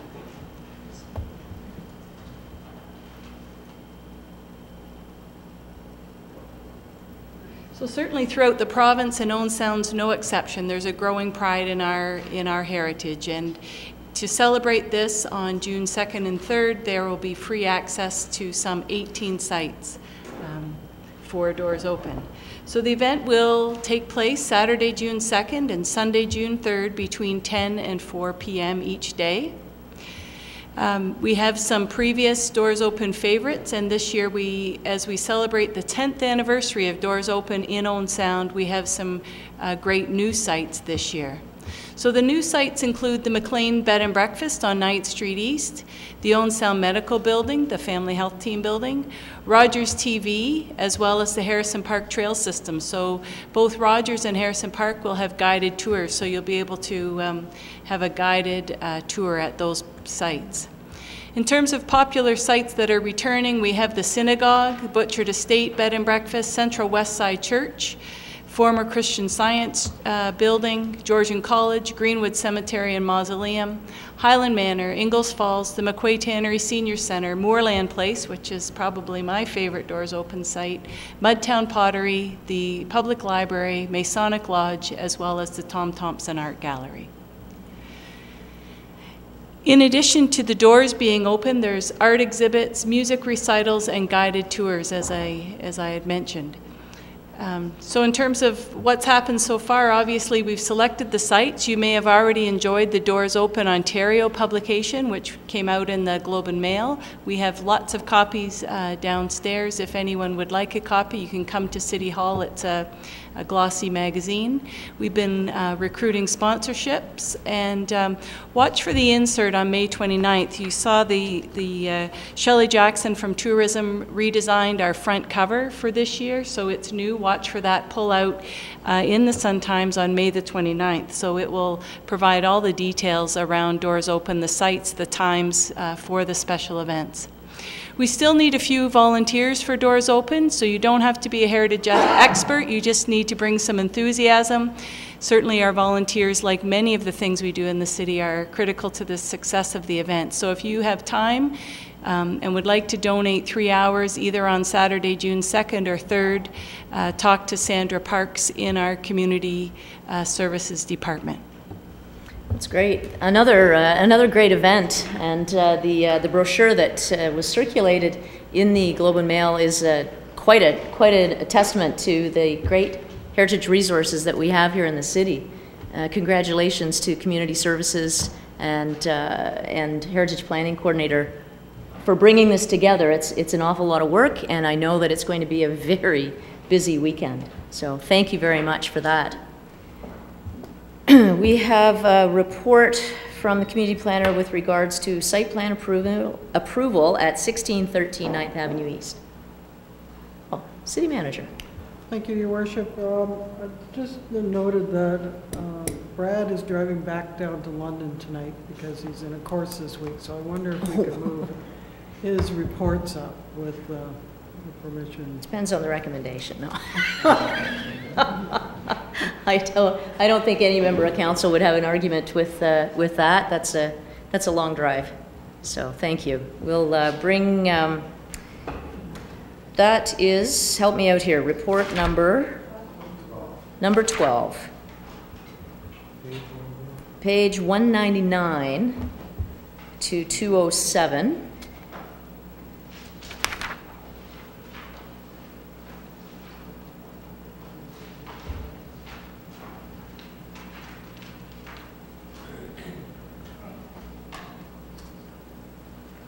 Everybody on the page? Councillor McManaman. I'd move the recommendation that we enter into a downtown maintenance agreement with the DIA. Sure. All those in favor? Opposed? That's carried. Thank you very much.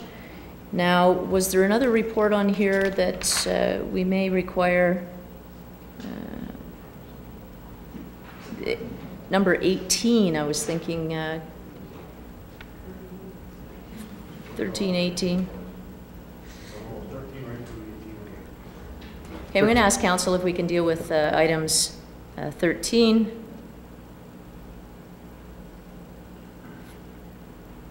Yeah, pretty much right through, you're right. 13 to 18. So item number 13, Councillor Wright.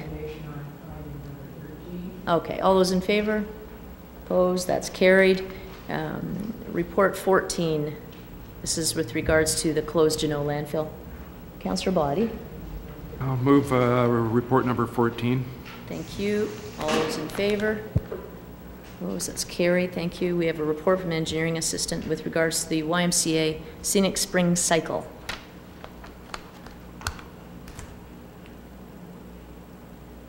Nice day for a bike ride. Councillor Purdon. I'll move recommendation for the Silly Cycle on June 3rd. All those in favor? Opposed? That's carried unanimously. Thank you. We have a report with regards to Streets Alive, Busker Fest. Councillor Adair. With the recommendation, Your Worship. Okay. Another event in Owen Sound. All those in favor? Opposed? That's carried. Thank you. We have a report with regards to Hope, Equality, Respect, Grey Bruce Walk. Councillor Purdon. Move the recommendation for the Hope, Equality, Respect Walk. Okay. All those in favor? Opposed? That motion is carried. Report from engineering technologists with regards, and the purchasing agent with regards to tender T12-07, Municipal Parking Lot 5 Reconstruction. That's on page 222. Councillor McManaman. Thank you, Worship. I asked that this be tabled last meeting, and now with the financial information we have before us previously discussed, I would move this recommendation and we move forward. My only question to the director, you have a number of items in here that are value engineering. I can't believe I can't remember that term from dealing with the rec center, but that are value engineering. So as those items come forward, how would they be dealt with? Through you, Your Worship, I think my intention would be to bring forward a report once we've negotiated with the successful contractor. We'd bring a report forward which identify each specific item, and we would ask specific direction on each item from council. So for example, it would be, if we wanted to remove an item, yes or no from council, then we'd move to the next item, yes or no from the council. We just move through that process systematically as we looked at the value engineering options, and then each council would have a decision to make on each specific item. Or something like that in terms of a chart or something. Yeah. Okay. Motion. Oh, Councillor Lemon. Yes, Your Worship. I think it's really important we move ahead with this. One of the things that I found out the other day is the cost of asphalt cement has been going up, the material used substantially, and there's no indication that it's going to drop back down. And if we don't do it now, if we retender it, that's going to be a big factor in the cost. Okay, we have a motion on the floor. Further discussion? All those in favor? Opposed? That motion is carried. Thank you. We have a report from our purchasing agent with regards to engineering services water main remediation projects.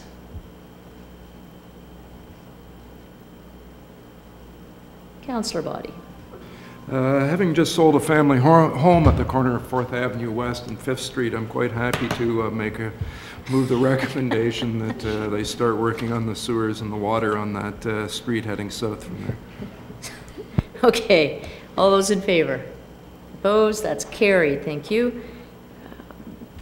Report from purchasing agent with regards to the tender T1206 Bayshore Community Center arena lighting upgrade.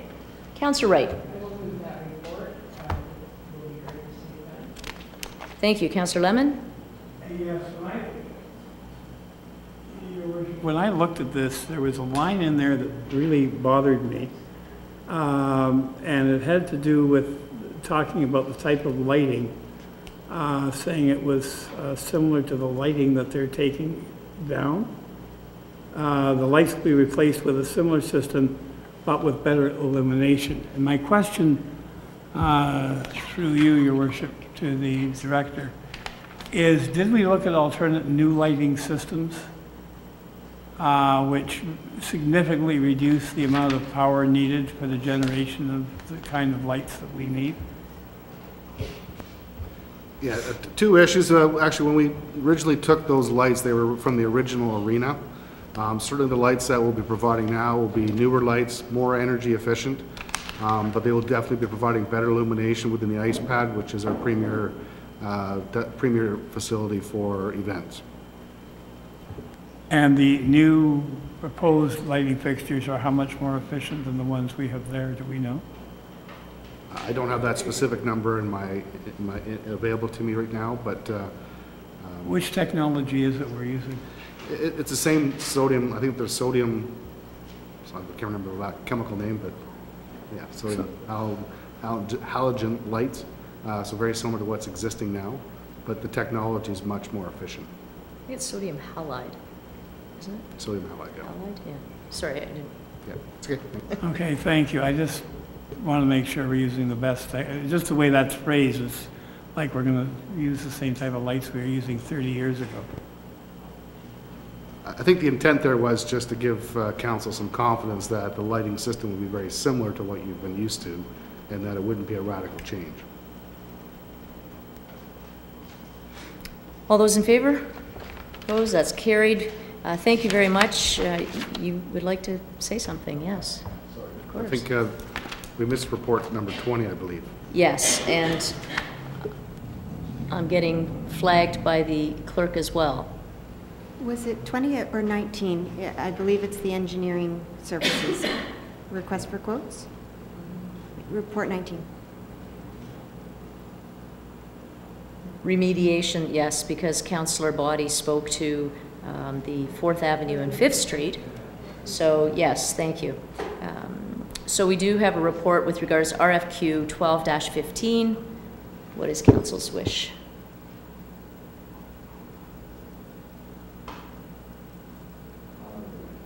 Thank you. All those in favor? Opposed? It's carried. Thank you. We'll just go back. We have a few reports on page 5. Reports 8, 9, 10, and 11. I believe we have, and 7, that we have not yet dealt with. So Director of Operations is heading down the happy highway. Have a safe trip. Councillor Body. I can move number 7, which is request. It's the new LCBO store that opens this week. There is a plan to put a second building with it. It's just to extend the site plan agreement for 1 year to allow them to do the second building within the next year. So it's just an extension of the site plan for 1 year. That's correct. All those in favor? Opposed? That motion is carried. Thank you. We have another report from Community Planner with regards to 1755 17th Street East site plan approval application. More building? What is council's wish? This is a property up near the Boston Pizza location, I believe. Yeah. So.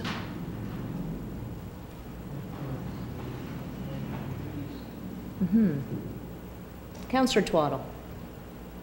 Thank you, Your Worship. I'll move the recommendation that we approve Phase 1. Good news.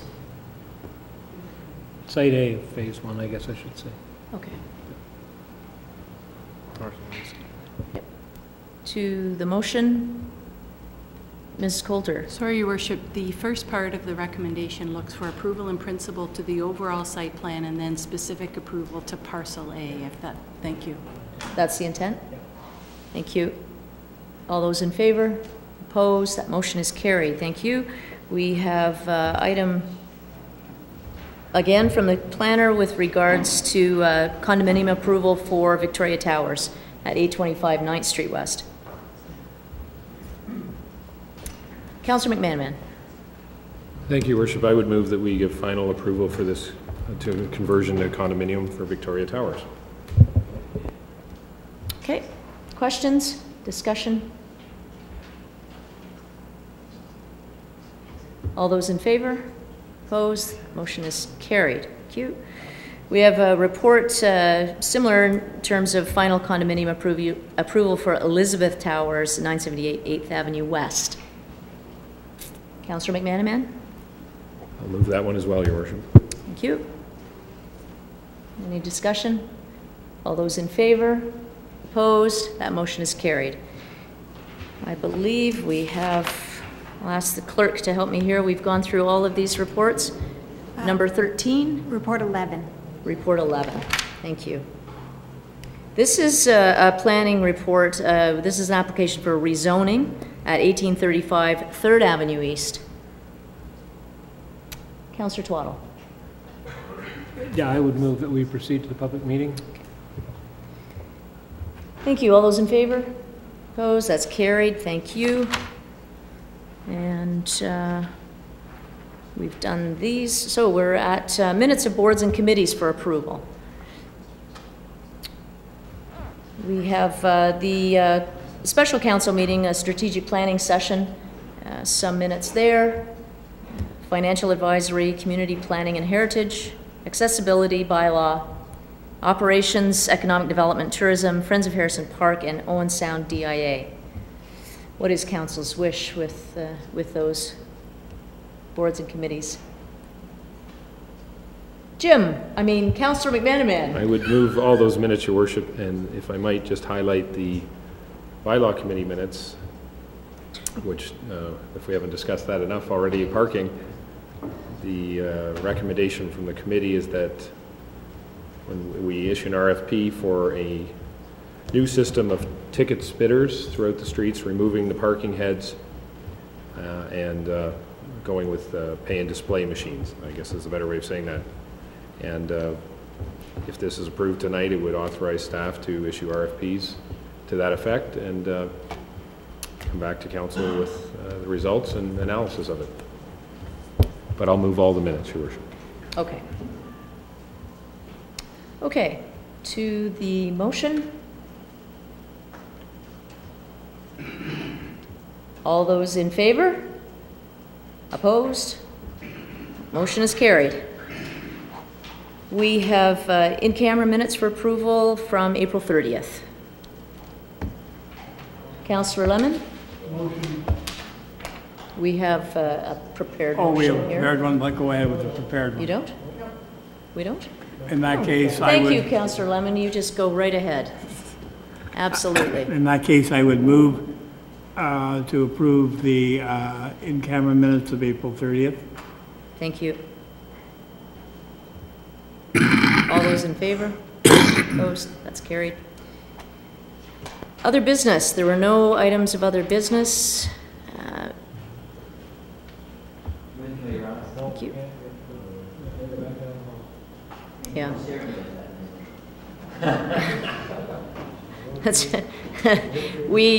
We will not be entertaining a motion to rise. We will be returning to the in-camera portion of our agenda, and I would thank the viewing audience for watching.